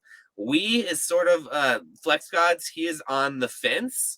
We're trying to convince him. I told him he could like come and hang out and, use my table if he needs to or whatever. But we want to do an in-person live podcast. That's like the closest thing that you'll see me to doing like a live at these conventions probably, is like the one time that I get a chance to be with my co-host for the podcast. Hell yeah, that'd be pretty cool.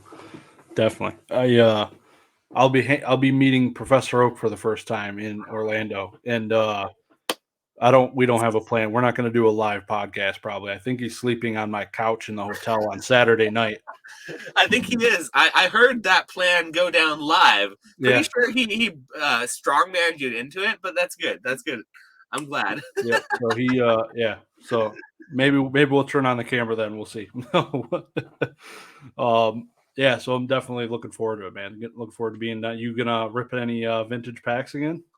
I have a tendency to rip Sandstorm packs. Like every single convention that we've went to, I've opened a Sandstorm pack, a heavy Sandstorm pack.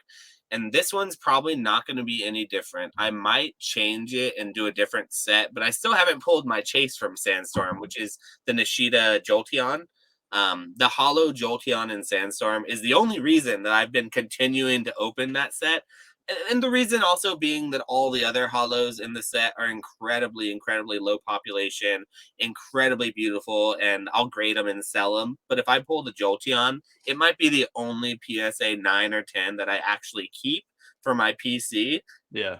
If it gets a 9, I'd probably keep it. But if it got a 10, I would probably have to sell it, because it's $1,400 card, but I really want to pull that card out of Sandstorm before I'm putting the shelf that's set on the shelf. It's just an artwork that I think is just unrivaled for Jolteon, and it's just for some reason I pulled it one time on a stream for someone else, like years ago when I first started my Whatnot. I pulled it out of a Sandstorm, out of one of those EX10s with the Ruby Sapphire Sandstorm pack, and it had. I think I still have the thing here. I don't have it anymore. But it was the EX starter tin. It has like Sceptile and those starters on it. But it had Sandstorm packs, and one of the cards in it that we pulled out of the actual tin was the Jolteon. And at the time, I was like, oh, this is cool. This is a really pretty card. Like, oh, this is nice. And then I put it in the sleeve and I sent it off, and they did what they did with it. But like, years later, like I rediscovered Sandstorm, and I remember back to like pulling that card, and then I saw it end at an auction and realized that's $1,000 card. That's one of the best cards in the set. That set is super underrated. I need to pull that card again for myself. So I've been making it a goal, because you can get Sandstorm packs for like, I don't know, $200, $300, and like a heavy Sandstorm pack or whatever. And if you pull like a really good hollow and grade it, it's easily almost like 1,000 or more, and like they grade all right. They're e-reader cards, so as long as the pack wasn't like beat up a whole bunch and it came from a good source, they're pretty good. But they're really tough to find now, so I'm not really spilling the beans on Sandstorm, even though it is criminally undervalued because there's no gold star. It's really hard to find, and it's tough to find heavy packs, even tougher to find of Sandstorm. So I may or may not be able to get another one before then. I've had my eye on a few, but every time I think about pulling the trigger, someone else beats me to it. So I either need to get a little more aggressive with my purchasing to be have it in the time that necessary for the Collecticon, or I'm going to be using my last hour of one of those days scouring the room for Sandstorm booster packs. It might be there, maybe. I'm sure somebody might have something. I want to know your thoughts, though. What's the etiquette for this? What would you think if someone had a little scale that they brought with them to Collecticon, and they literally asked people if they could weigh? Someone asked me on one of my streams if it would be it was in bad taste or whatever to ask the seller if they could weigh the pack before they buy it, if that were allowed, if they were cool with that. And I was like, it got me thinking like, wow, that's a perplexing question. Because at first I was thinking like, that's insulting. That's insulting to the seller. That's insulting to, but at the same time, it's not insulting at all. When I sort of took a step back, I was like, wait a second. Yeah. That's actually, that's not asking too much at all. I feel like that's a way that you could verify that it's a legit pack without having to like look at the seals and stuff. You can look at the weight and at least have somewhat of an idea. And then you could also tell whether the seller was honest or not to a certain extent. I personally have always felt like I only like to sell. So let's take another step back. I also always sell. I've never sold an unweighed pack. Every pack I've ever sold has been weighed with the weight written in Sharpie on the back of it. So I've always been the person who likes to know those types of things because I assumed if it's a pack that's loose, somewhere along the way, someone should have weighed it. And I don't think it's insulting in any regard to weigh things. But like to carry a pack, like a thing around in your pocket and then just come up to a seller and be like, hey man, what's with those packs? Are they unweighed or not? And then when they say, oh yeah, unweighed, and then to go and ask, oh, do you mind if I weigh it? Yeah, you're going to catch some sellers with all light packs, and that's going to look bad. But is that bad on the seller or bad on the buyer? Or because I feel like it would be bad on the seller, but that's not too much to ask. So like I might start carrying around a little scale because like what's the worst thing a seller is going to say is like, no, bro, my packs are unweighed. You don't believe me? Tough luck. In which case, I'm definitely not buying.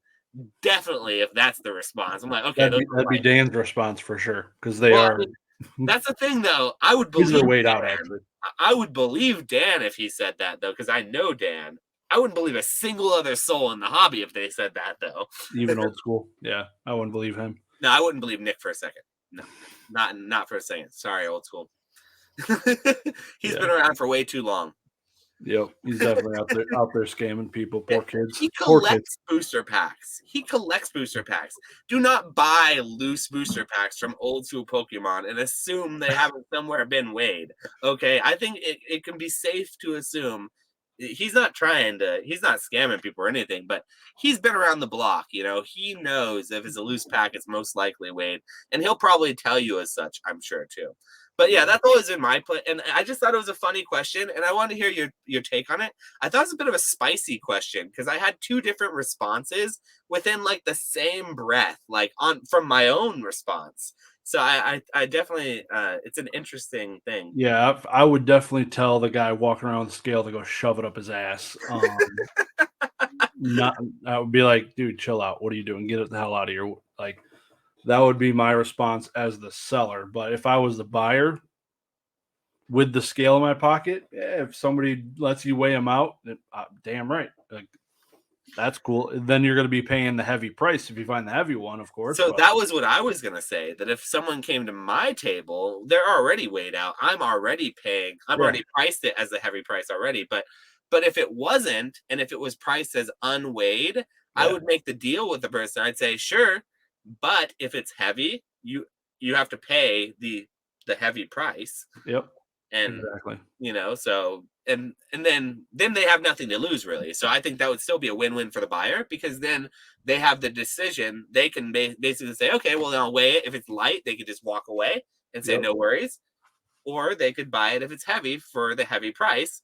In which case, then they just screwed themselves out of the price of it being unweighed, which it was priced before maybe. So it would depend on the seller definitely. But if someone came up to my table with a scale, it would literally do them no good because if you turn the back of the pack over, it's written in Sharpie down to the 100th.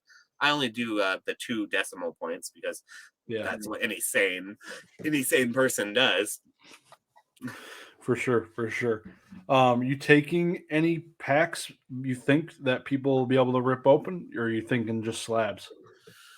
I'm going to be probably making mystery packs. Yeah. And so I on my Whatnot channel, I've become well known for doing like pull games and mystery bags that are actually like good and fun that people want to chase, that aren't, you're not getting like a packet of sleeves and a battle styles pack. You're getting something cool, but it's random, and it's like, so I'm gonna probably do something similar but on a lesser scale.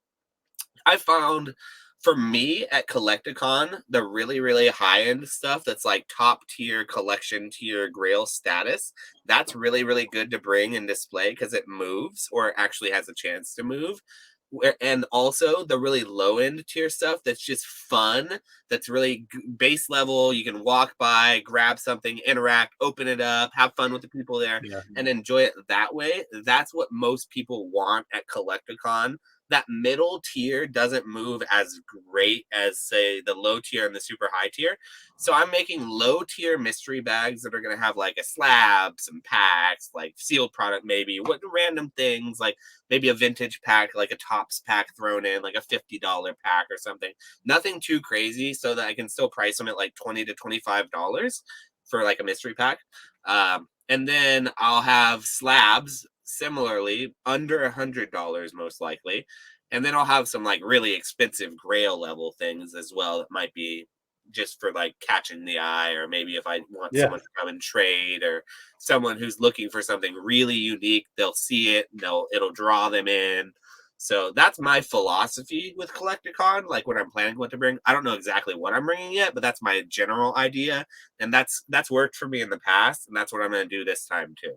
Yeah, the mystery bags is going to be freaking huge. I had a booth next to a table of just mystery boxes down in Dallas, Mm-hmm. and the dude absolutely effing killed it. He had mystery boxes. They're like 1 square foot, 1 cubic foot boxes, and they range from $100. He had $100 box, $50 box, and he had like a probably the cheapest was 25, but he had like little knickknack things. He had um larger figures inside of it, some comic books. Yeah, so it'll probably do extremely well, that type of stuff for sure. Yeah, you can fit like a slab and a couple packs in something like this, and 20, $25, five for 100, whatever, $25 a piece, and you price them 5 for 100, and tell people a minimum, and you just put a range, and you just fill it with stuff within that range. It's actually fun. Like, Yeah. and people literally in Denver, I did it already in Denver, and it was such a success that I was like, yeah, I'm going to make way more and do this, because I sold out the first day basically. And I had people coming back, like literally coming back. They'd gone through the entire convention. They're like, we bought other stuff and other mystery packs, and we just want to buy more of yours because we really liked them. They're fun for what the price is and what you get. It was just the best value. And literally to the point where some people bought them, and I was like, all right, what'd you get? And they're like, we're gonna open it at home. I was like, you know what? Open it right here in front of me. You're not gonna, you don't want to trust it. Okay, fine, whatever. But but it was fun. So I'm definitely gonna do more of those. But I'm sticking to the lower tier. I feel like $100 is a lot to ask, so I probably won't have anything too high like that. I'm gonna stick to like 50 and under for mystery bags. Just even 25 feels expensive, so I'll probably just keep it real low tier and just kind of move volume of those for like kids, like people who just want to grab a slab and a pack to open and then like battle with their friends. They like them, and it's something that if you're coming to my table and you don't see any slabs that you really like for like 50 to $100, but you still want to buy something, you just don't really care. You kind of want to walk away with something, but you want to spend 20 or $25. Having something on that tier that you could just grab and have fun with is almost invaluable. So like having those options, I recommend for sellers, is always good. Not to just pigeonhole yourself into like being the slab guy or the sealed, the high end product guy. Like, I don't want to muck up my PSA 10 base sets by putting some of this modern CGC 8.5s in here. It's like, well, bro, what if the guy doesn't have $500 to drop at your table and wants to spend $20 at your table? Well, then an 8.5 modern CGC slab has a great utility. And so it's like there's a time and a place, and I'd say just planning for that is very important for Collecticon. Hell yeah. Yep. I'll agree. It's going to be awesome. Awesome show. 2 weeks. Yeah, 2 weeks from now. I'll be flying out Friday morning before Collecticon. What about you? You're I know it's your greatest passion to get in airplanes and fly. So No, you're looking forward to that. Yeah, we don't like flying. The Old Card Shop, as a general rule, as a company, has put out a company stance that we do not like flying. We will do it because we love all of the community. That's how much I love you guys. That's how much the Old Card Shop loves the community. That literally the only reason I'll get on a plane is to basically go and see some of my friends at Collecticon. So I'm coming from California, so we've already got our flights. My fiance is coming with us, so we're gonna go together. And once again, you'll get to see her. So she's been with both of the Collecticons with us. She's also into Pokemon. She probably will end up being at the booth of this one too. She claims that she's not going to go to the Collecticon. She's like, I'm just gonna go and hang out at the after party, and I'm gonna let you do the whole Collecticon thing. I've done it already because she's seen all of them and she knows they're all the same. But we'll see how that goes. She'll probably end up coming, but we're doing Disney World afterwards. So we're flying in on the Friday morning, and then we're leaving on the Wednesday, the week after. Okay. We're staying a couple extra days. We're doing Epcot, and we're doing Disney, the main one. What is it? Magic Kingdom, I think it is. Yeah. I'm I'm not a Disney fan. I appreciate that my fiance is a Disney fan and I can have fun. I like going to Disneyland because it's a fun time. Like, food's okay. Like, it's pretty cool rides and whatever. It's fine. It's fine. But she's really excited about it, so I'm excited about that too. But yeah, I'm definitely looking forward to the Collecticon aspect of it a whole lot. Yeah. There's a free-ish Disney experience that I went and we did last year. It's called Disney Springs. I don't know. Oh yeah, we should do that this year. There's a lot of good food and stuff there. I was wanting to get together with a bunch of people and kind of do like a night at Disney Springs for sure. Yeah, parking was free. Obviously, you can walk around. You go to the shops for free, and then you got to buy something if you go in. But it's free to get in and at least walk around, check things out. So, which is pretty cool. Definitely recommend it. Yeah, it'll be a banger. I want to talk a little bit about current state of what's going on in the market, some different Japanese stuff, but also with you having distribution. I don't do distribution. My distribution is TCG Player, so that's where I buy. Yeah, exactly. So, yeah, I've never purchased from them yet, but yeah. But yeah, so modern sealed Pokemon, obviously, we're in kind of like a lull of products, at least from what I could see and what other people are saying. What is your stance? What are you seeing? What's going on? Simple supply and demand, where the demand is so high that supply at full capacity straight up can't keep up with it. Eventually, it is going to get crushed. The demand will get crushed by the supply, but it's currently not happening. People like me, so from my standpoint, the way I see it and the way that I'm looking at it, I think about this often too. I used to have a shelf above me full of modern. I would keep one case of every set from Vivid Voltage on. I had a case up there that I was keeping sealed because I just didn't want to miss out on the reprints. I've since changed my philosophy because honest to Arceus, believe that there will be reprints of anything and everything that needs it. The only reason that there haven't been reprints of a lot of things and that lots of things are moving the way they are is because they're literally printing to their little heart's capacity. And they're printing at full capacity and they can't print anymore. And they will eventually catch up. There were about a year or 2 years of this hobby when it was booming at its highest where they just couldn't turn the printers on. And they're still reeling from that, I think. And so when that catches up, we're going to see the other foot drop very, very quickly. And this whole modern booster boxes are investable. What's going on with this? And all these YouTubers who are now talking about it and this question, which is on every single live stream. You remember it, bro. You remember 6 months ago how everyone was saying it was the most uninvestable thing. And that was when Nostalgianomics was up on YouTube talking about and honestly, he was one of the only people saying him and Rudy invest in modern sealed. And he got a lot of flack for it. And now he's not on YouTube really anymore. And now Modern Sealed is going crazy. And I'm waiting for some more I Told You So videos to come out from him, because he was right in that regard. And it's not just him. Like, a lot of people are saying that, to be honest. Like, I personally have sold my position of almost all my booster boxes, because, and I sold Evolving Skies from 180 to 220. So I sold out way too early on Evolving Skies. So I've been wrong before, and I'll be wrong again. And I'm probably wrong now. Like, Squeaks likes to give me a hard time in the Discords about booster box reprints, because I'm always saying there's going to be booster box reprints, but I have no basis for saying that besides me believing that Pokemon likes money just as much as any other company in the world, because I have no reason to believe that they don't. And so, like, I personally believe there's going to be more reprints all the way back, potentially, to Vivid Voltage, Chilling Reign, Darkness Ablaze again. I mean, it's all on the table. It's probably not.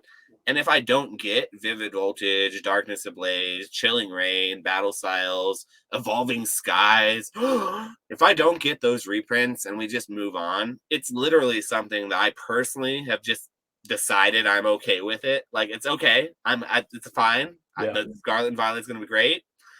But I do honestly believe there will be some. So I sold out way too early, and I would do it again. I would do it again 10 times, because I sold out, and by selling out too early, I doubled and tripled my profits in some regards. So, like, if that's what selling out means and being wrong means, I'll be wrong every time.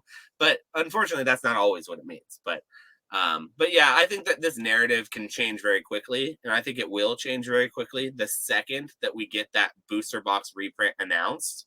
The second we get a reprint, because, like, we know it's going to happen. Right now, it hasn't been announced, but we know it's going to happen.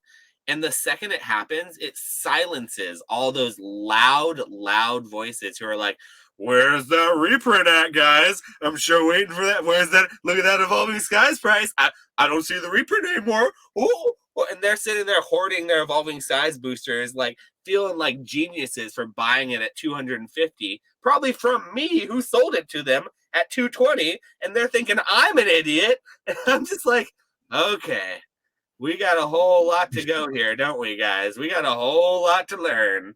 So I don't know. The whole modern booster box, is it stonkable right now? Yes. Was it predictable? Absolutely. Did people who predicted it sell out all the way on the way up the ladder, all the way up, because they were capitalizing in, because they knew that it would only take 1 second of a reprint to crush it back down again? Most likely. So the people who didn't were the people who were sitting there on their hands, who weren't looking, who would, like, literally were looking the other way. And they're like, oh, what's this? Evolving Size Booster. 300? I guess I could sell that. I could use $300 now. It wasn't because they were sitting there, like, analyzing it, like, okay, it's 260 now. There's 3 sold in the last hour. Then it's going to be 275. They weren't, like, doing the math and figuring out. They're not geniuses for doing that. No, they got lucky, and they're going to continue to get lucky until the reprint happens, and then they're going to feel like idiots for not selling until the same cycle occurs. So, like, it's a cycle. I personally feel comfortable with the cycle. And so because I'm comfortable with the cycle, I'm comfortable saying things to people like, there's a reprint coming, don't worry, when I know that it hasn't been announced. I'm comfortable selling at certain prices and being like, yeah, I sold early and I would do it again, because I think, X, Y, and Z, I've seen it happen. I remember when Vivid Voltage was almost 300 a booster. It was like 260, I think, is the highest booster boxes got of Vivid Voltage. And then it went all the way down to like $86 to $90. And that was within the course of 6 months. So, like, you can see Roaring Skies. Most people haven't been in this hobby, myself included. I wasn't in this hobby during Roaring Skies. I was in shortly after that. But I've heard the stories of Roaring Skies being sub $300 and immediately overnight getting crushed by a reprint that nobody saw happening. And then everyone lost their asses. Everyone who felt like geniuses investing in the $2,000 cases of Evolving Skies very quickly quieted down, and they weren't bragging on Facebook groups anymore about how much Evolving Skies they had. they were literally quiet. And we're going to see Yeah. the same thing happen this time too. It's a cycle. So, I mean, anyone who's listening, if you're sitting there on a lot of this stuff and it's make or break, it's going to make or break your day if it goes up or down $50 to $100 based on a reprint. If you have that much of it and you have that much riding on it, I would recommend selling while it's high, while you can capitalize on it, and not investing in such risky asset classes, because this stuff is volatile as all hell. Yeah, I in my podcast I do with Professor Oak, I had done a spicy topic that basically I said Pokemon will be perpetually behind through 2023. And I did some digging into like Indeed.com, some of the employees and stuff, and they're running 2 shifts, 12 hours each shift, running basically all Pokemon. That checks out. Yeah. Yep. So it is not a great situation because they are behind currently. So getting caught up, already running full capacity. I don't know where those time and hours are going to come from. It's going to be interesting to see how they do it. Demand's going to have to go down a little bit, but it seems freaking insane right now with Crown Zenith and then the new set coming out. So I honestly don't know. If I had to guess right now, I would say if we get a reprint, it would be 1 or 2 sets of the old ones, but we'll see.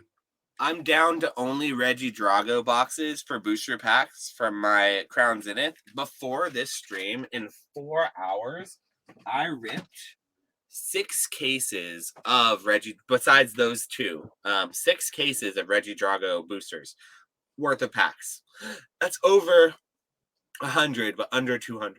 So roughly like 150 packs. And so like we're going through them. We streamers, and I had less than like 20 people in my stream. I didn't have that many people in my stream. It was a small stream. There were people with 100 plus stream people, in their streams on Whatnot doing this, and on Twitch, and on, and like there's a narrative going around that like there's all this modern sealed product in people's closets, and like, well, I want that to be true, because that means that all those people are really capitalizing on, and they were smart investors, and they didn't just go home and put it online and rip it on their Facebook group or rip it or whatever right when they had a bad day at work. Like, I want to believe that there's mountains and mountains of sealed product in people's closets and stuff, but I only ever see like a couple booster boxes at a time. I see like a single ETB of each set collection sometimes posted.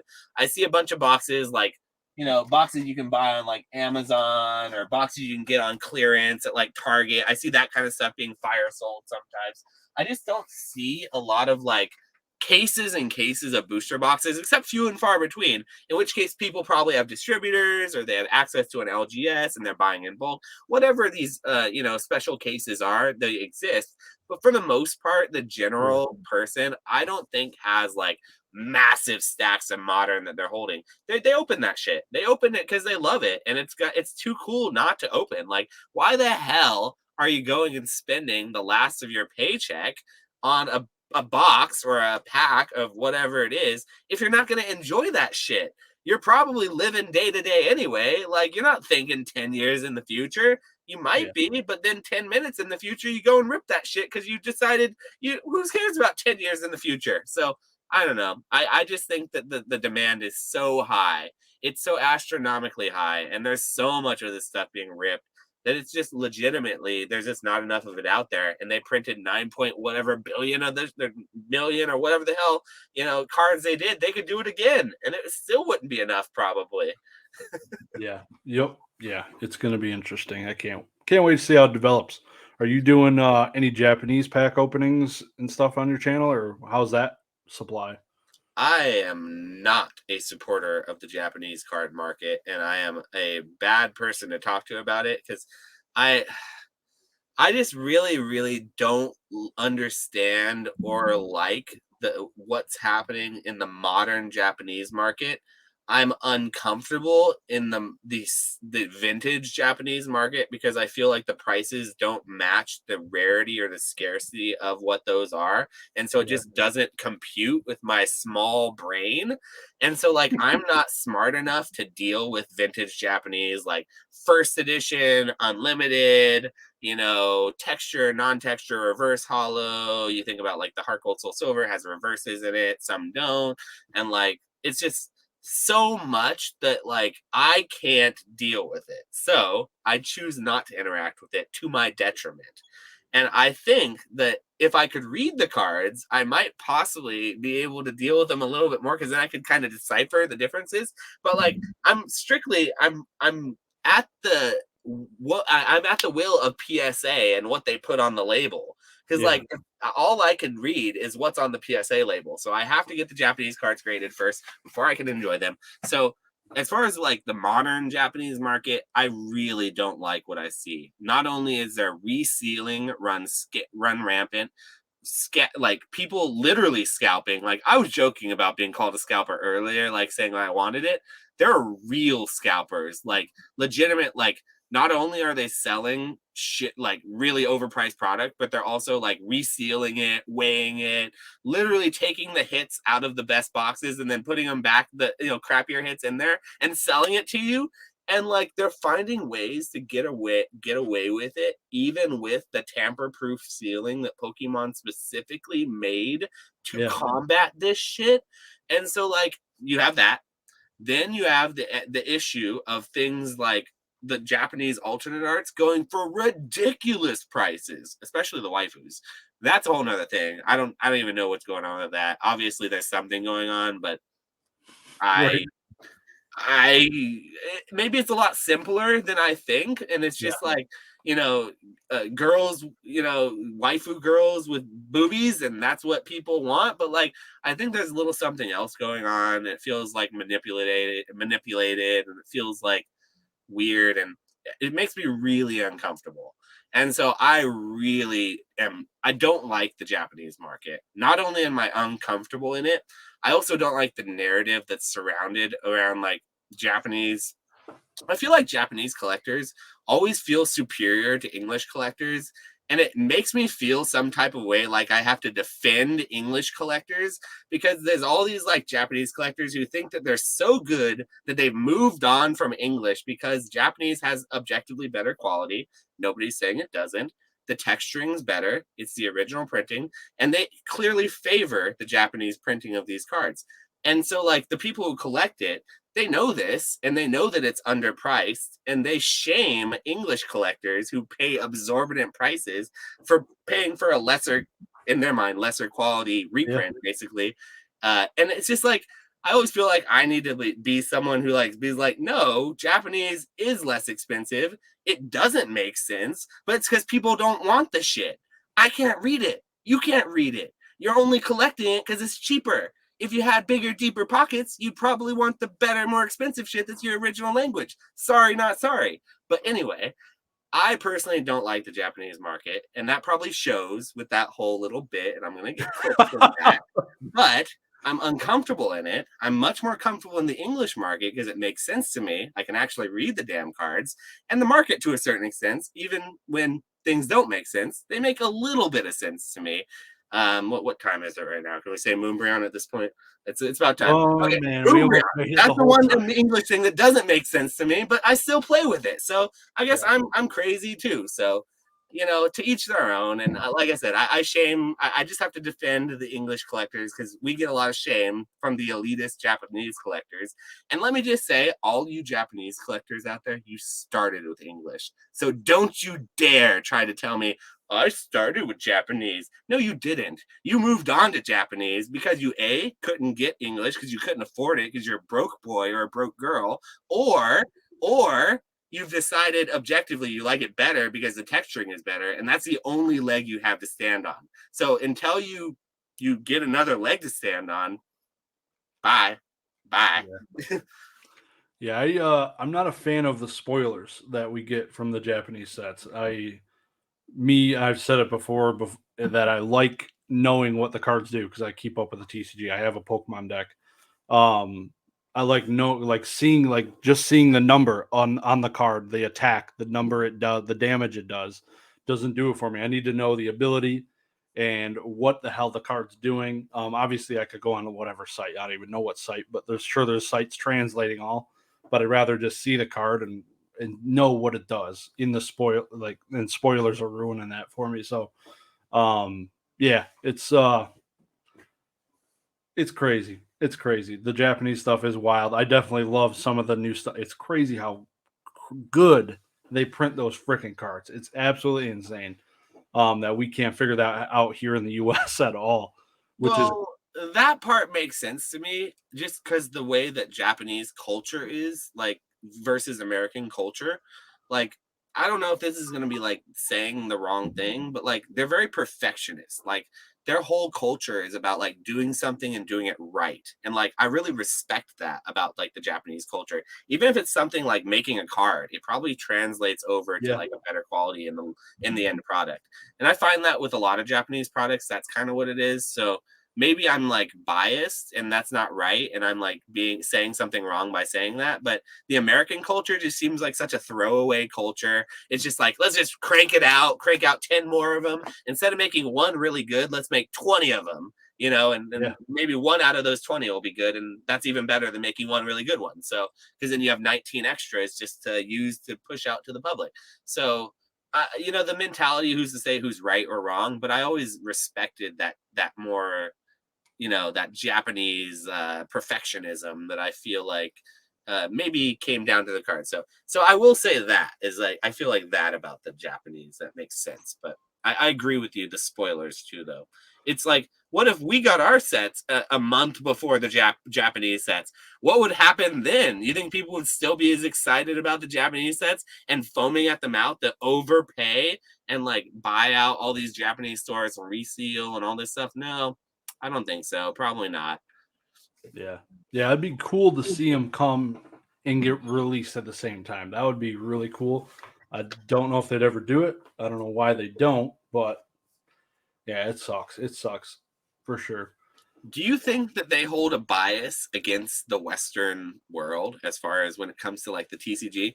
Do you feel like it's an actual bias, or do you think it's more like because I've always tinfoiled hat and thought that they purposely gave us the short end of the stick on some things just because they're like, those Americans don't deserve it. They won't appreciate the good art, so don't give it to them. It's like, I always kind of felt that way, but I don't know. What do you think about that?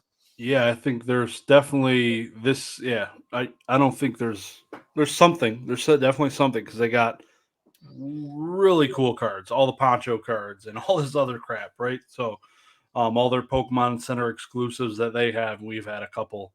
Yeah, there's definitely something there that they're like, hey, this is the OG. We'll do stuff for you guys. We'll keep giving you some food at the end of the stick, so we'll keep you coming along, but.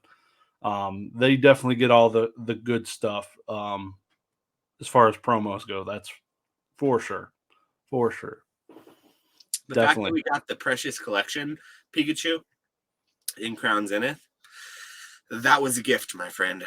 That was a gift, and I wasn't expecting it, and I appreciate that from Pokemon. Yeah, that was a surprise for sure. Mm-hmm. That was a surprise. Hell yeah, man. But what do you got going on this week? What's going on in old card shops world? Well, this week's almost over, but next week, what's going on? So right now we're on the precipice of the end of the first wave of release of Crown Zenith onto the second wave. And so I'm actually anticipating selling out all of my Crown Zenith this next week. I personally am making it a goal to sell out of every Crown Zenith product I have until by this Wednesday, because I believe that there's going to be a flood of the product that hits the shelves coming this Wednesday through Friday when it gets put out. The mini tins, the Pikachu boxes, more ETBs are probably going to be put back out because it's just going to come back with everything else. And I'm expecting all this this huge wave of up that we're seeing for Crown Zenith to go sideways or down. So I'm going to be selling a lot of my modern sealed product and doubling down in this next week, getting ready for this massive reprint that I anticipate either being announced or hitting us just sideways, like out of the blue, which has happened before. People often think that distributors know months and months in advance for every single printing of every set. It's strictly not true. Distributors know months and months in advance of mainline sets that have release dates and of products that are coming out on certain dates. Like coming up this next Friday is the Pikachu box. So that has a release date of like the 18th of February. And so they know months in advance how much they're getting of that product. Products that get reprints and additional waves don't have release dates because they've already released. Those oftentimes get dropped on distributors literally weeks or even a week before they get shipped. And so they often also get dropped around the same time as other big reprints because Pokemon, my distributor I'm very close with my distributor. I'm very fortunate to have a first-hand relationship where I literally go down in person. I see him. We talk in person. It's not on the phone or email environment kind of thing. We have a personal, friendly relationship. And he thinks basically that Pokemon will withhold when they give orders out until they've sold through a lot of back product, because right now what's being sold through is like Infernape V boxes, Lost Origin build and battle stadiums of like Silver Tempest, the Paldea boxes, like all products that were put out in the last 3 months that just didn't move. People did not want them, and now people are finally begrudgingly taking them at full value. And distributors know that. Pokemon knows that. And they are, I don't know if it's on purpose, but I think they're aware of it. And my distributor seems to believe that they tend to drop these new big booster box orders right after they do other booster box orders that you know you're going to want, so that you've spent a lot of money on the thing that you need, but you don't necessarily, but then they drop the really good thing. So like he thinks that right after Scarlet and Violet, once the orders which you've already had put in get dropped and they have to pay for the Scarlet and Violet and everything, that's when we're going to see the big reprints of all this other stuff. Because a lot of the accounts are going to have to pay back those huge numbers for Scarlet and Violet, and they're not going to be able to take as much, or they wouldn't be able to take as much as they would right now when there's literally no product available at all. Pokemon doesn't like to trickle things out. They like to drop it all on you like a sack of freaking bricks. They're just like, bang, take it or leave it. And that's just what they do. Yeah, that's rough. I remember hearing Mason talk about like I forget what sets it was. It sounded like Vivid Voltage, Fusion Time, Strike, Darkness Ablaze, Fusion Strike, Vivid Voltage ETBs. It was Evolving Skies was $100 at that time too. It was during the Celebrations reprint, or not reprint, the Celebrations print. After Fusion Strike released, Fusion Strike had a very, very soft release. And then every one of those distributors hit their LGSs with all those waves of product that Pokemon Company slammed them all with like these huge invoices. So what you're referring to is the time that Mason is talking about was the time right after Celebrations, which this exact same thing is going to happen right after Scarlet and Violet. Clip it, boys. Mark my words. Immediately after Scarlet and Violet, we're going to see a dump of other product on the market, and people are going to be unable to pay for it and take it. It's going to be a lot. And I mean, you say now, trust me, Old Card Shop, I'll take it all. If I'll take all of it. You're saying that now, but just wait until it gets here. Then we'll be seeing who says that. Shall see. We shall see. All right, man. I'm going to wrap this thing up. I appreciate you coming on. All the links down below, whatnot, Instagram, YouTube, all of it's going to be there for you guys. But Josh, it's been a pleasure having you on, man. A pleasure talking to you. I'm looking forward to seeing you soon. Getting some beers, hitting some food for sure. But appreciate you, man.